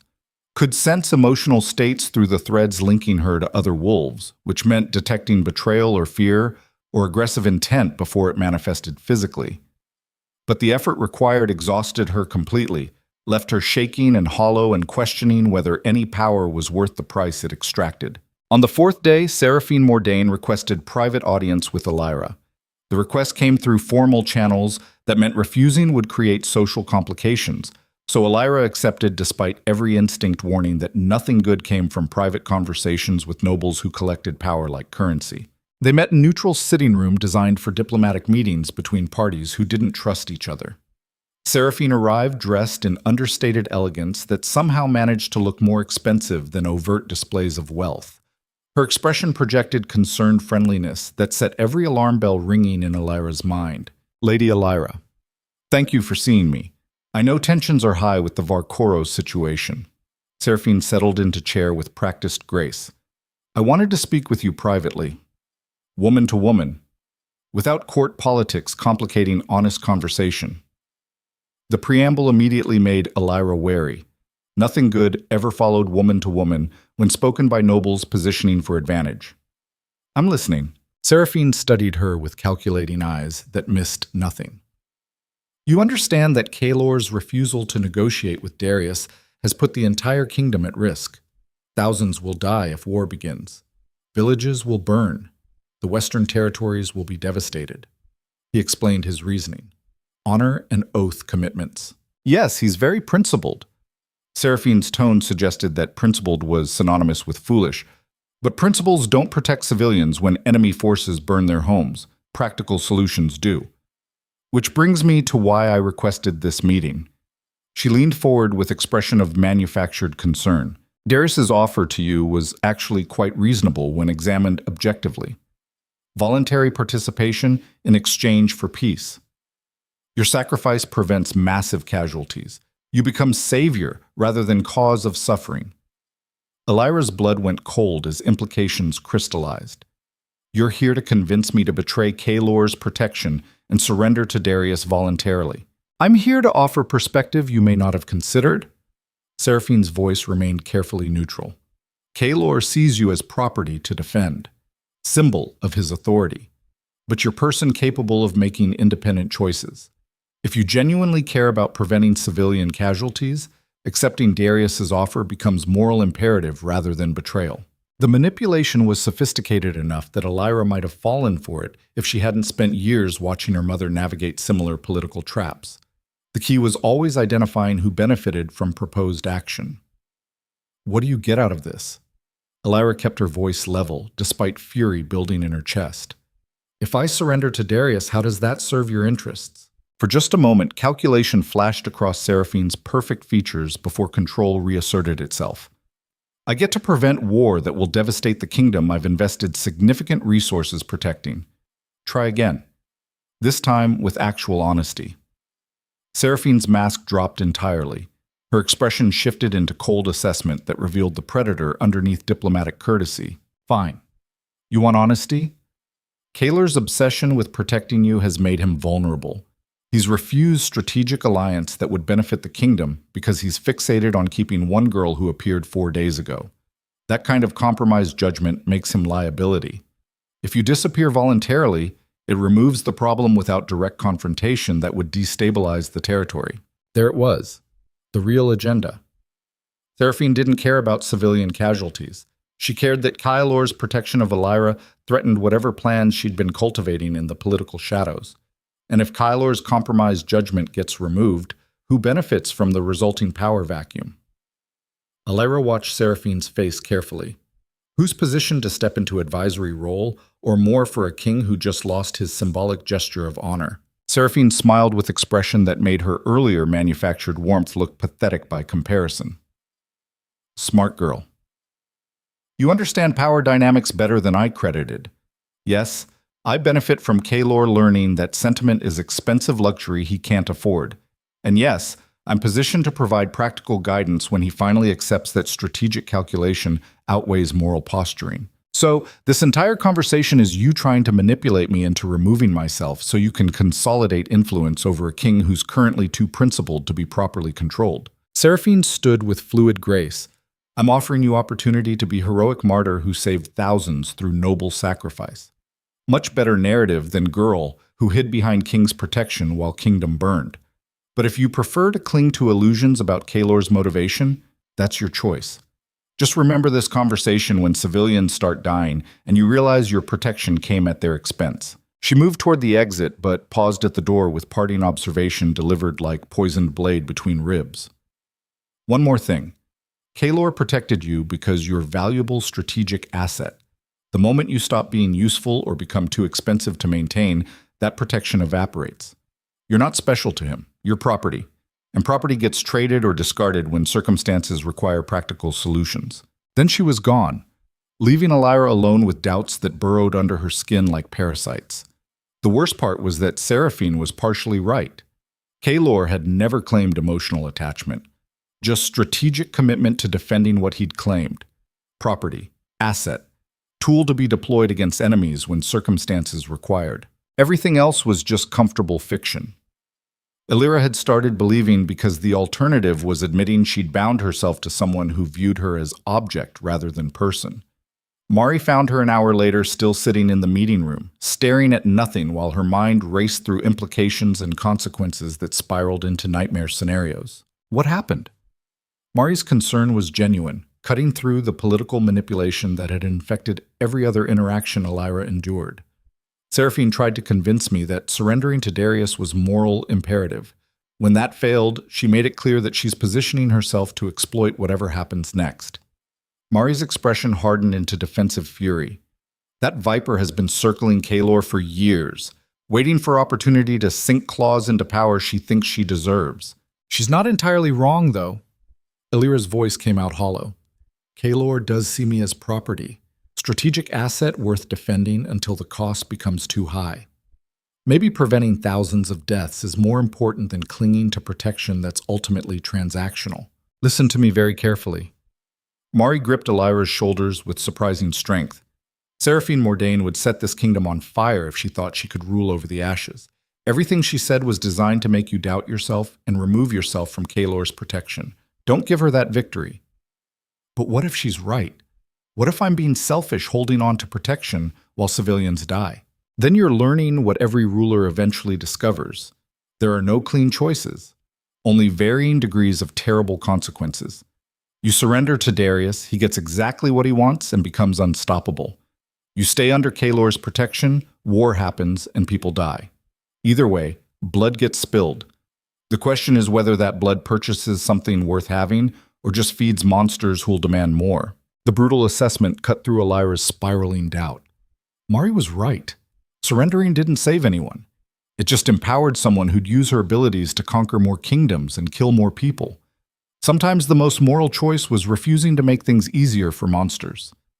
Elyra was still processing the conversation when urgent bells began ringing across the fortress. Not ceremonial chimes, but military alarms that meant immediate threat requiring armed response. She and Mari rushed toward the courtyard to find organized chaos as soldiers mobilized to defensive positions. Commanders shouted orders. Civilians evacuated toward reinforced shelters. The fortress transformed from political center into military installation within minutes. Theron appeared through the organized chaos. Lady Elyra, you need to get to the secure chambers immediately. We have situation.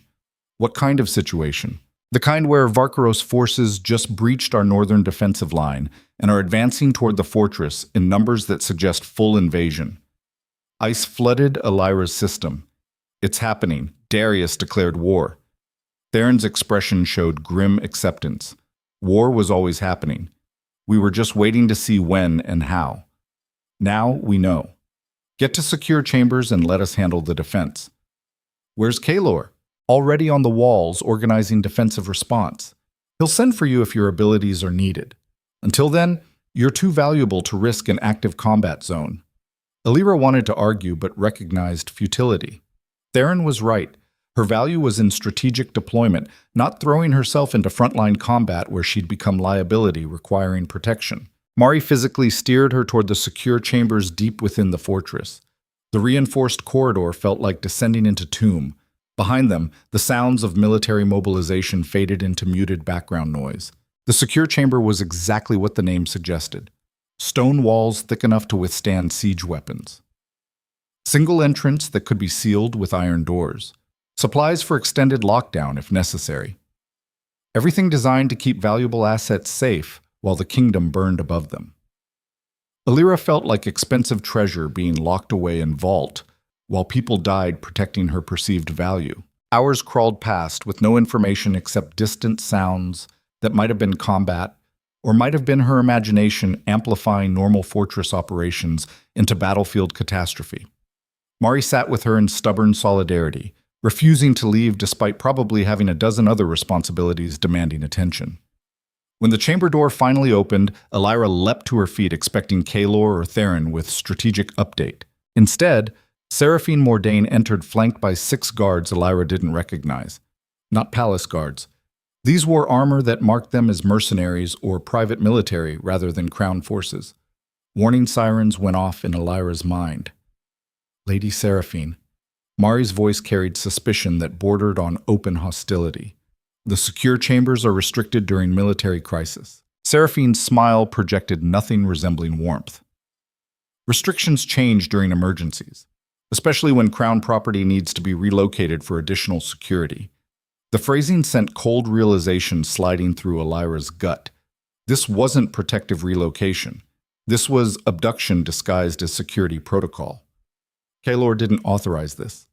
Elyra kept her voice steady despite fear clawing at her throat. Seraphine moved deeper into the chamber with predatory confidence. Kaelor is occupied with defensive response. I'm handling internal security, which includes ensuring our most valuable asset doesn't fall into enemy hands if fortress defenses are breached. The logic sounded almost reasonable. Almost. Except Elyra had spent enough time around political manipulation to recognize when someone was using crisis as cover for ulterior agenda. Where exactly are you relocating me? Safe location away from combat zone. Seraphine gestured to the mercenary guards. These men will provide escort. I suggest you come peacefully. Resistance during military emergency creates complications nobody wants. Mari moved between Elyra and the guards with defensive posture that promised violence, despite being outnumbered and outmatched. She's under crown protection. Any relocation requires direct authorization from King Kaelor himself. Authorization has been provided through proper channels. Seraphine's expression hardened. Now step aside before you're removed as security liability. The mercenary guards advanced with professional readiness that suggested they'd done this before. Overwhelm resistance through superior numbers and disciplined coordination. Mari couldn't fight all 6. Neither could Elyra, despite her training. But Elyra had something they didn't account for. Her Crimson Luna abilities that connected her to every wolf in the fortress. She reached along those invisible threads frantically, searching for Kaelor's distinctive presence. Found it burning bright with focused intensity on the fortress walls where he commanded defensive operations. She pushed through the connection with desperate urgency, not amplification, but communication. Distress signal that screamed betrayal happening at the fortress heart while he fought threats at the border. The response was immediate and overwhelming. Kaelor's fury flooded back through the connection like lightning strike that made Elyra gasp. Then his presence withdrew as he presumably issued orders to address the internal threat she'd revealed. Seraphine noticed her reaction. Her expression shifted from confident control to calculating alarm. "What did you just do?" Elyra met her gaze with satisfaction that overrode fear. "I told Kaelor exactly what you're attempting. He's coming, and something tells me you don't want to be here when he arrives." For just a moment, genuine fear flashed across Seraphine's features. Then cold determination reasserted itself. Control the situation before consequences arrived. "Take her. Now." Seraphine's command cracked like whip. "If Kaelor's coming, we move to backup plan immediately." The mercenary guards rushed forward. Mari fought with fierce desperation, but 6 trained fighters overwhelmed her within seconds. They struck her hard enough to drop her unconscious, then turned attention to Elyra. She tried to run, but where exactly could she go in sealed chamber with single exit blocked by hostile forces? They caught her within 3 steps, professional efficiency making resistance futile. One guard produced cloth soaked with something chemical that smelled like medical sedation. Elyra thrashed violently, but they pinned her with overwhelming strength while the cloth pressed against her face. The world tilted sideways as consciousness began slipping away. Through dimming awareness, she heard Seraphine giving orders that sounded distant and distorted. "Take her to the arranged meeting point. Darius's people will handle extraction from there. Make sure there's no trail leading back to me." The betrayal cut deeper than physical violence. Seraphine had sold her to Darius Thorn. Arranged abduction under cover of fortress defense. Used military crisis as distraction while she delivered exactly what the enemy king wanted. And Elyra had walked directly into the trap by accepting Kaelor's protection that ultimately couldn't defend against enemies operating from within trusted circles. Consciousness faded completely as they carried her unconscious body through corridors she'd thought represented safety.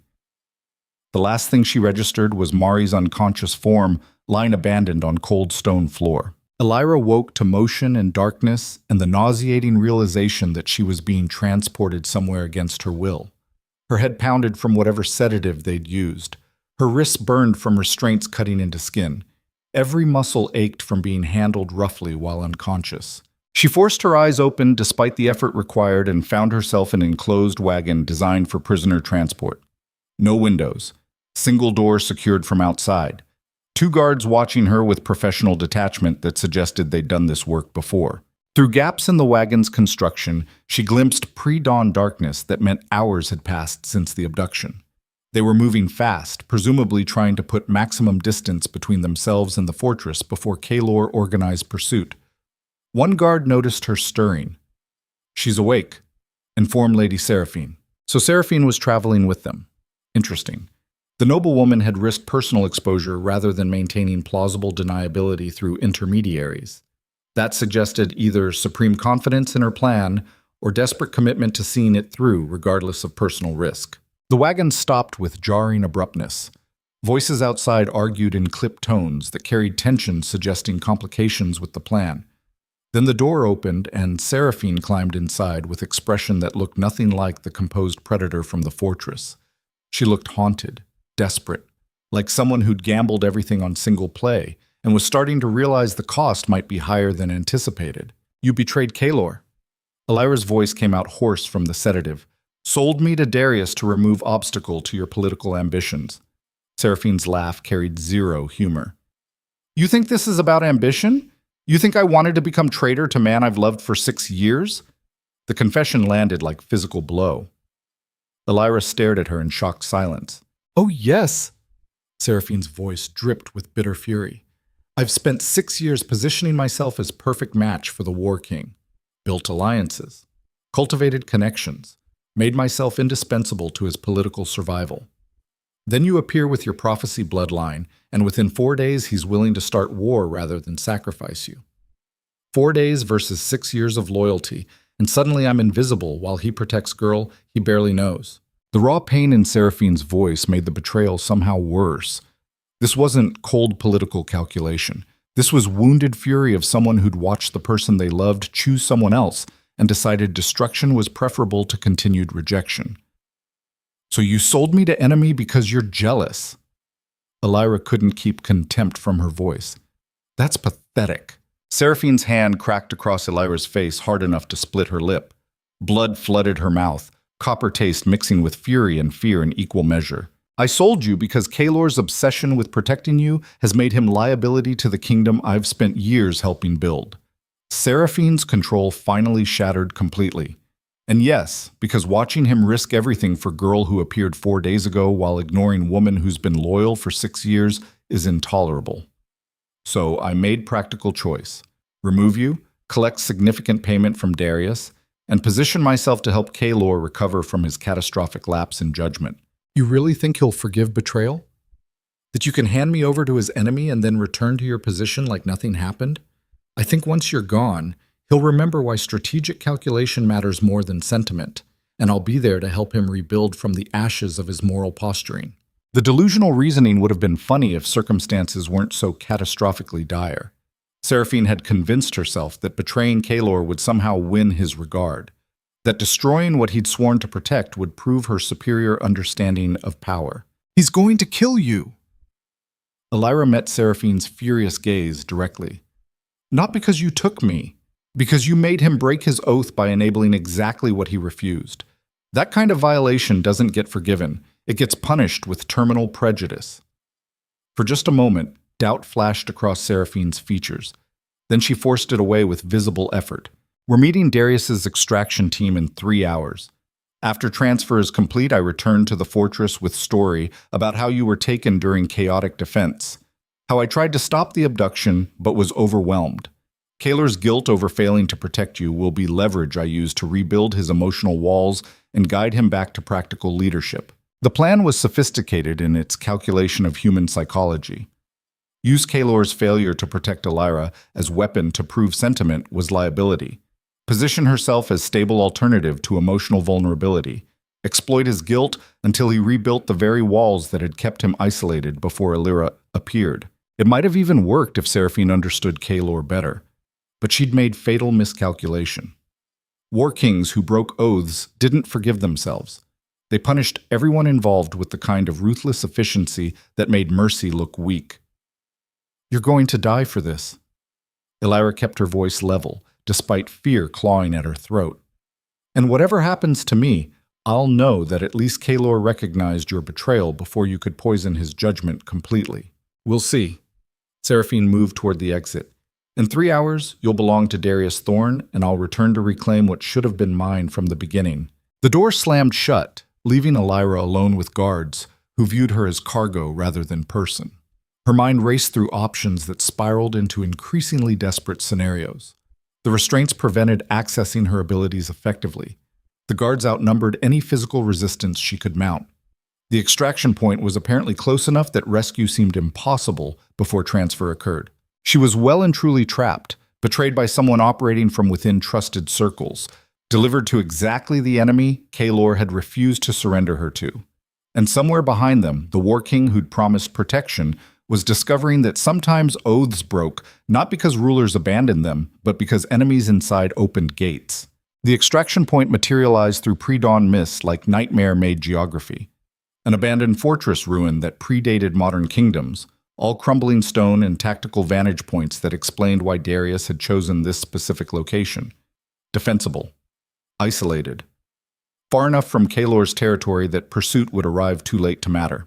Elyra's wagon rolled to stop in the central courtyard, where Varkaros warriors waited with the disciplined readiness of professional soldiers who'd conducted prisoner transfers countless times before.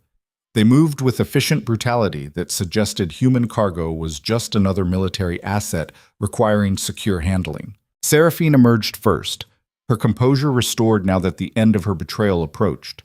She spoke briefly with the Varkaros commander, exchanging words Elyra couldn't hear from inside the enclosed wagon. Then the door opened and rough hands dragged her out into cold morning air that stung her lungs. The guards hauled her toward the ruined fortress entrance where more Varkaros warriors stood watch. Their eyes tracked her movement with predatory focus that made her skin crawl.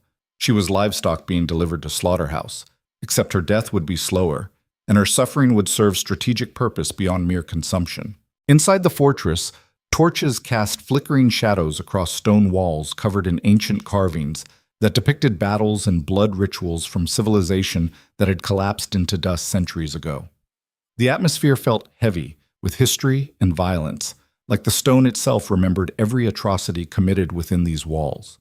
Darius Thorn waited in what had once been the Great Hall.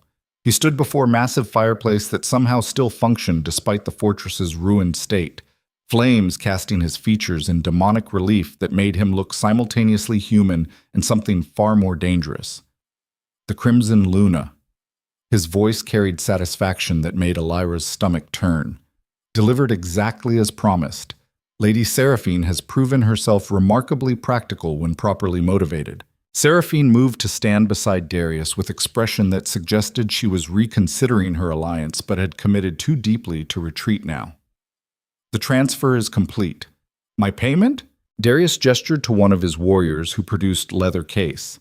Inside, Elyra glimpsed territorial deeds and financial instruments that represented whatever blood price Seraphine had negotiated for her betrayal.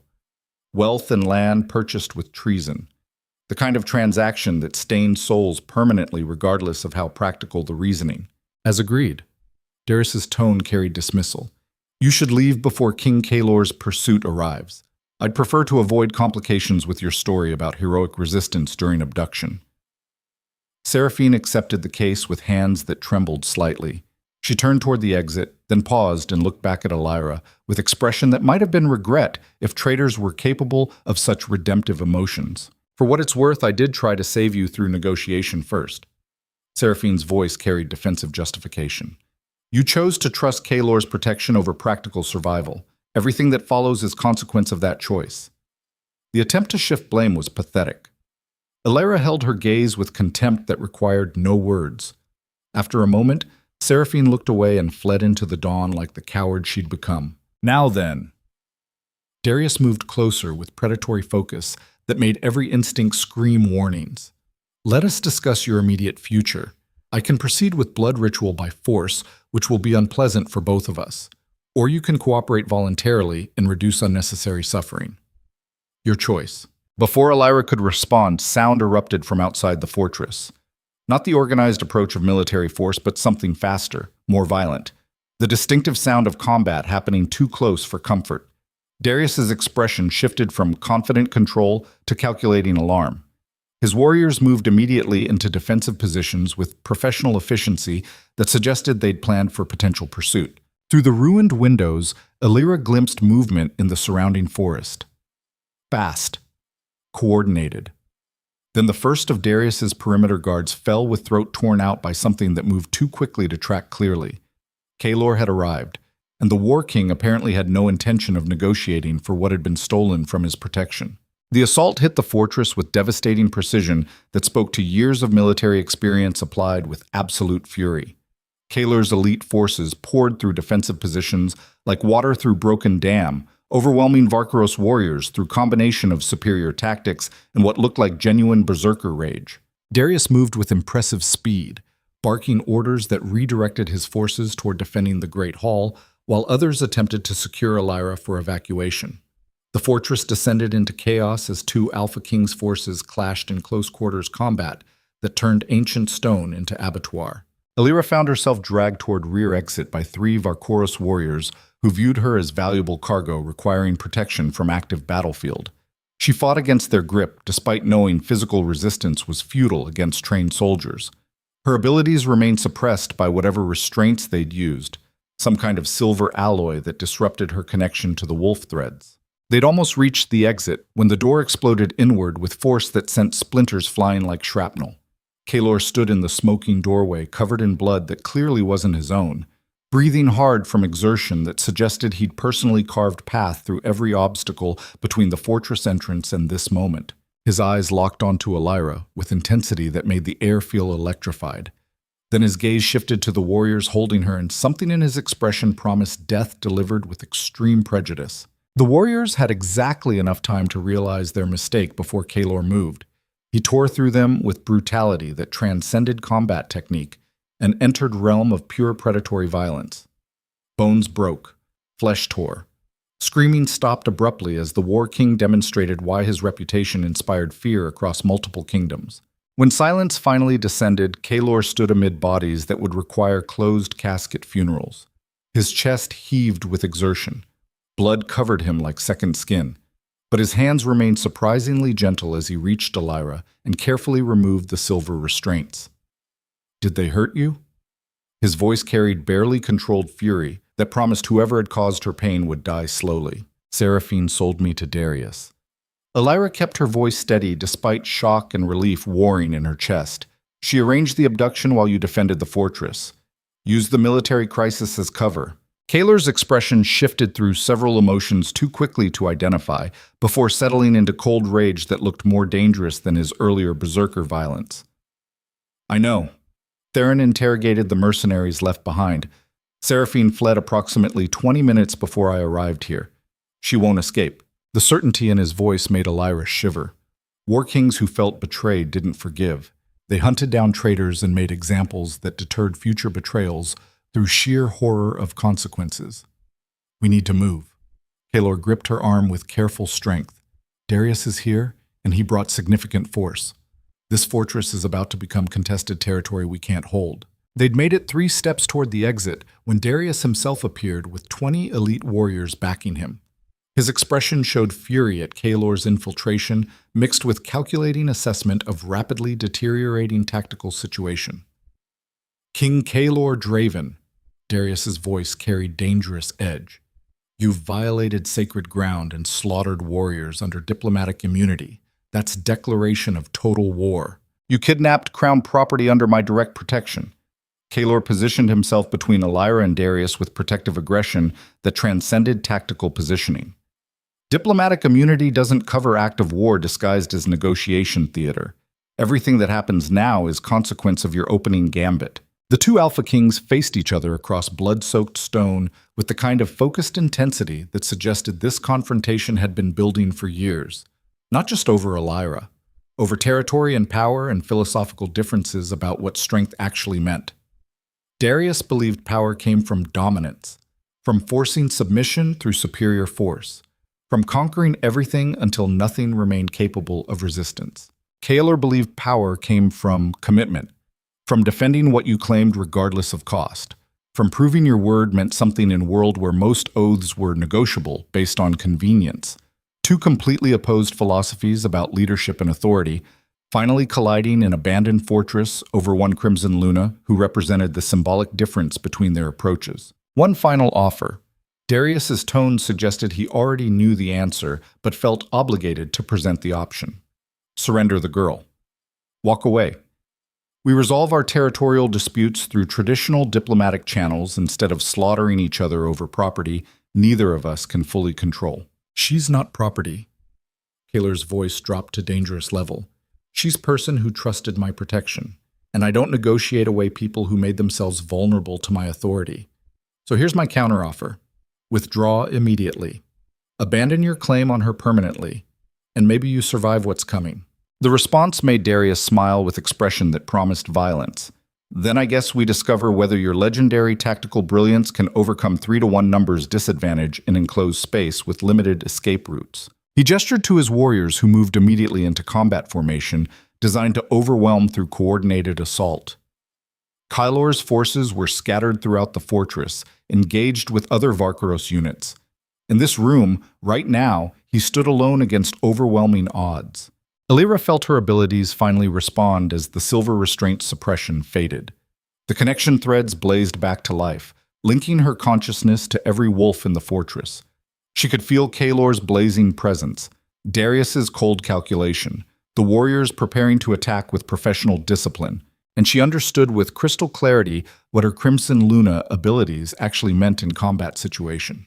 Not amplification or enhancement like she'd been practicing, but something far more primal and devastating. She could sever the connection between wolf and human consciousness entirely. The realization hit like lightning strike. Her abilities weren't just about making wolves stronger. They were about controlling the fundamental bond that made transformation possible. And if she severed that bond during active combat, warriors would find themselves trapped between forms, consciousness fragmenting as the connection that held their dual nature together shattered. It would destroy them, mentally, physically, completely. The kind of weapon that made armies obsolete and turned singular Crimson Luna into strategic asset worth conquering entire kingdoms to possess. Elyra. Kaelor's voice cut through her spiraling thoughts. Whatever you're considering, don't. The cost is too high. He understood somehow, read her intention through their connection, or simply knew her well enough to recognize when she was calculating terrible sacrifice. His protective instinct overrode tactical advantage because that was who he fundamentally was beneath the War King facade. Someone who refused to win if victory required destroying the people he'd sworn to protect. But Elyra had learned something critical during her brief time bound to his authority. Sometimes the most powerful choice was refusing to be protected when protection meant letting others die on your behalf. She reached along the connection threads toward Darius's warriors with focused intent, found the delicate bonds linking their wolf consciousness to human awareness, and severed them with surgical precision that left no room for reversal. The effect was immediate and catastrophic. Warriors collapsed mid-attack, screaming as their consciousness fragmented between forms. Their bodies convulsed violently, trapped in transformation that couldn't complete because the fundamental connection had been destroyed. Some shifted to wolf form and couldn't shift back.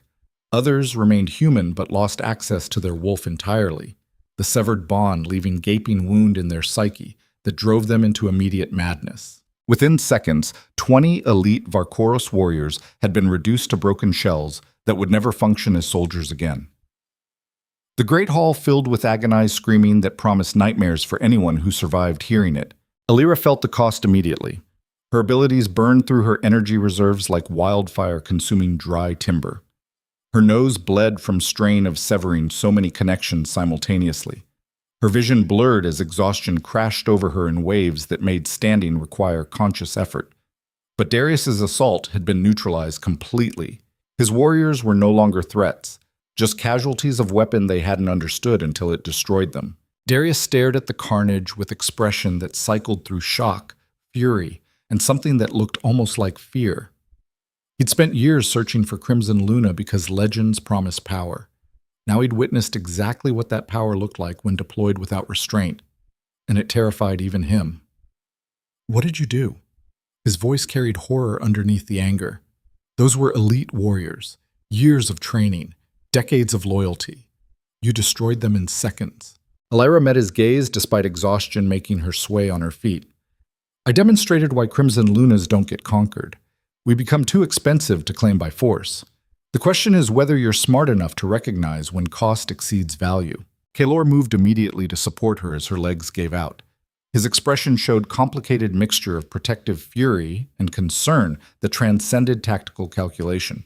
He'd told her not to use her abilities like this, known the cost would be terrible, but she'd done it anyway because sometimes refusing to be protected was the only way to prove you weren't just property requiring defense. Behind Darius, more Varkoros warriors appeared, drawn by the screaming. They stopped cold when they saw what had happened to their fellow soldiers. The broken bodies. The madness. The weapon they couldn't defend against with traditional combat training. Kaelor used their hesitation to press advantage.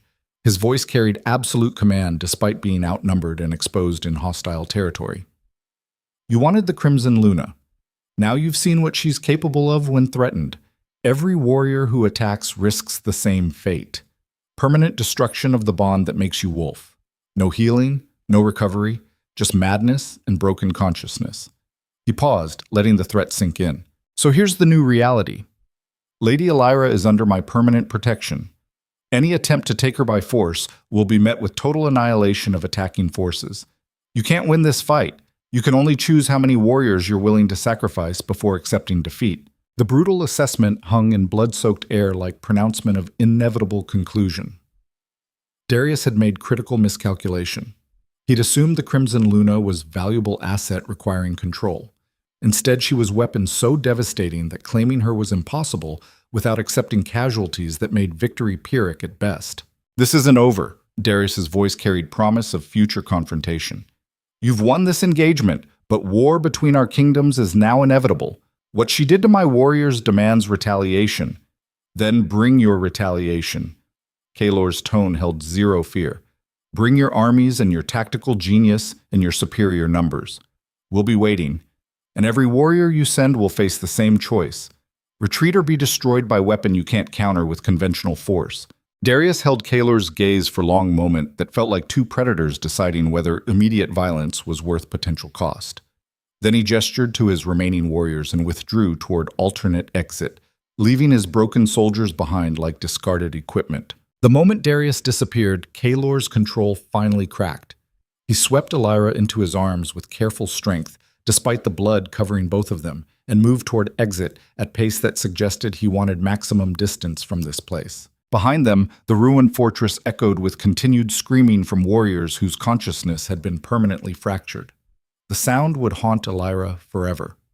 First time she'd weaponized her abilities with lethal intent. First time she'd destroyed people beyond any possibility of recovery.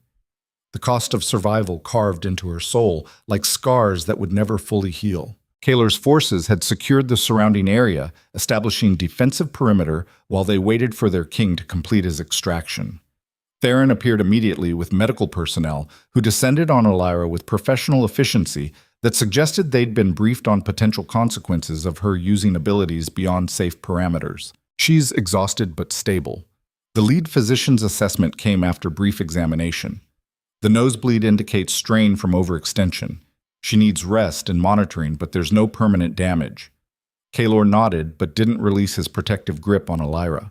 His expression showed complicated mixture of relief and fury that promised consequences for everyone involved in her abduction. Seraphine? The single word carried weight of absolute judgment. Theron's face hardened.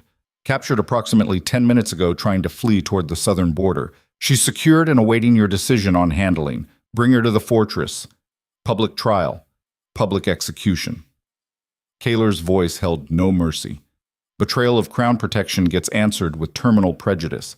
Let every noble see what happens when someone tries to trade away what I've sworn to defend. The brutal efficiency of his judgment should have horrified Elyra. Instead, she felt grim satisfaction that Seraphine would face consequences for betrayal that had nearly succeeded. The noblewoman had gambled that Kaelor's protection was negotiable when tactical advantage presented itself. She'd lost catastrophically. Now she'd pay the price that deterred future traitors through sheer horror of example. We need to move. Theron's tactical assessment cut through the moment. Darius withdrew, but his main force is still within striking distance. This territory isn't secure. The journey back to Kaelor's fortress took hours through hostile terrain, where every shadow could hide Varkaros scouts. Elyra drifted in and out of consciousness, despite medical stimulants designed to keep her functional. Her body demanded rest after the strain of severing 20 connection threads simultaneously. Through her semi-conscious state, she remained aware of Kaelor's protective presence. He held her through the entire journey, refusing to delegate her care to subordinates, despite having kingdom-level responsibilities demanding his attention. The War King, who calculated everything through tactical lens, had apparently decided some things transcended strategic efficiency. Or maybe he just understood that failing to personally protect someone after they'd been abducted from his fortress would undermine his authority permanently. Hard to tell with rulers whose public actions always served multiple purposes simultaneously. When they finally reached the fortress, chaos greeted them. Word of Seraphine's betrayal had spread through the court like wildfire, creating panic among nobles who suddenly questioned whether their own positions were secure. Military forces remained on high alert given Darius's promised retaliation. Civilians who'd sheltered during the initial assault demanded answers about whether they were safe or needed to evacuate permanently. Everything felt unstable, teetering on edge of collapse into anarchy. Kaelor addressed it with brutal efficiency that reminded everyone why he'd earned his reputation. He issued orders that reorganized defensive positions, purged suspected traitors from positions of authority, and made it absolutely clear that anyone questioning his judgment on the Crimson Luna situation would face immediate removal from court. Within hours, order had been restored through combination of decisive leadership and implied threat of violence against anyone disrupting stability. Elyra spent those hours in medical chambers where physicians monitored her recovery with careful attention. Mari appeared shortly after they arrived, sporting bruises from where Seraphine's mercenaries had struck her but otherwise functional. Her relief at seeing Elyra alive and relatively intact showed through her typically controlled facade. "You did it!" Mari's voice carried complicated mixture of pride and concern. "Weaponized your abilities and survived the experience. Most people who discover that kind of power destroy themselves learning to wield it. I destroyed 20 warriors. Elyra's voice came out hollow. Severed their consciousness permanently. They're still screaming in that fortress, broken beyond any possibility of recovery. Mari gripped her hand with surprising gentleness. That's the weight rulers carry. Every decision costs pieces of your soul you never get back. The question is whether what you purchased with that sacrifice was worth the price. Was it? I don't even know anymore. You survived. Kaelor survived. Darius learned that claiming you by force is impossible without accepting catastrophic casualties. And every potential enemy now understands what happens when they threaten crown property under direct protection. Those 20 warriors suffering purchased strategic deterrence that might prevent larger conflicts. The cold tactical assessment felt wrong and somehow accurate simultaneously. War didn't reward mercy, it punished hesitation and weakness. Elyra had chosen to become weapon specifically because remaining protected victim would have meant watching Kaelor fight impossible odds alone. Now she had to live with consequences of that choice. The screaming that would echo through her nightmares. The knowledge that she'd destroyed people in ways that made death look merciful by comparison. This was what it meant to have power, not the fantasy version where abilities solved problems cleanly. The brutal reality where every deployment of force created casualties that stained your conscience permanently. Mari seemed to read her thoughts. The first time is always hardest. You'll learn to compartmentalize, build walls between what you did and who you are. Rulers who can't make that separation go mad from guilt or become monsters who feel nothing. The trick is finding balance between the two. How do you find that balance? You don't. You just survive one impossible choice at a time and hope you recognize yourself in the mirror when it's over. Kaelor appeared in the doorway before Elyra could respond. His expression showed exhaustion that suggested he'd been managing crisis after crisis since their return, but his eyes softened fractionally when they landed on her. How is she? The question was directed at the physicians, but his gaze never left Elyra. Recovering well. Physical strain from ability overextension, but nothing indicating permanent damage. She'll need rest and monitoring, but should be fully functional within days. Kaelor nodded. Clear the room. I need to speak with Lady Elyra privately. The medical staff evacuated with practiced efficiency.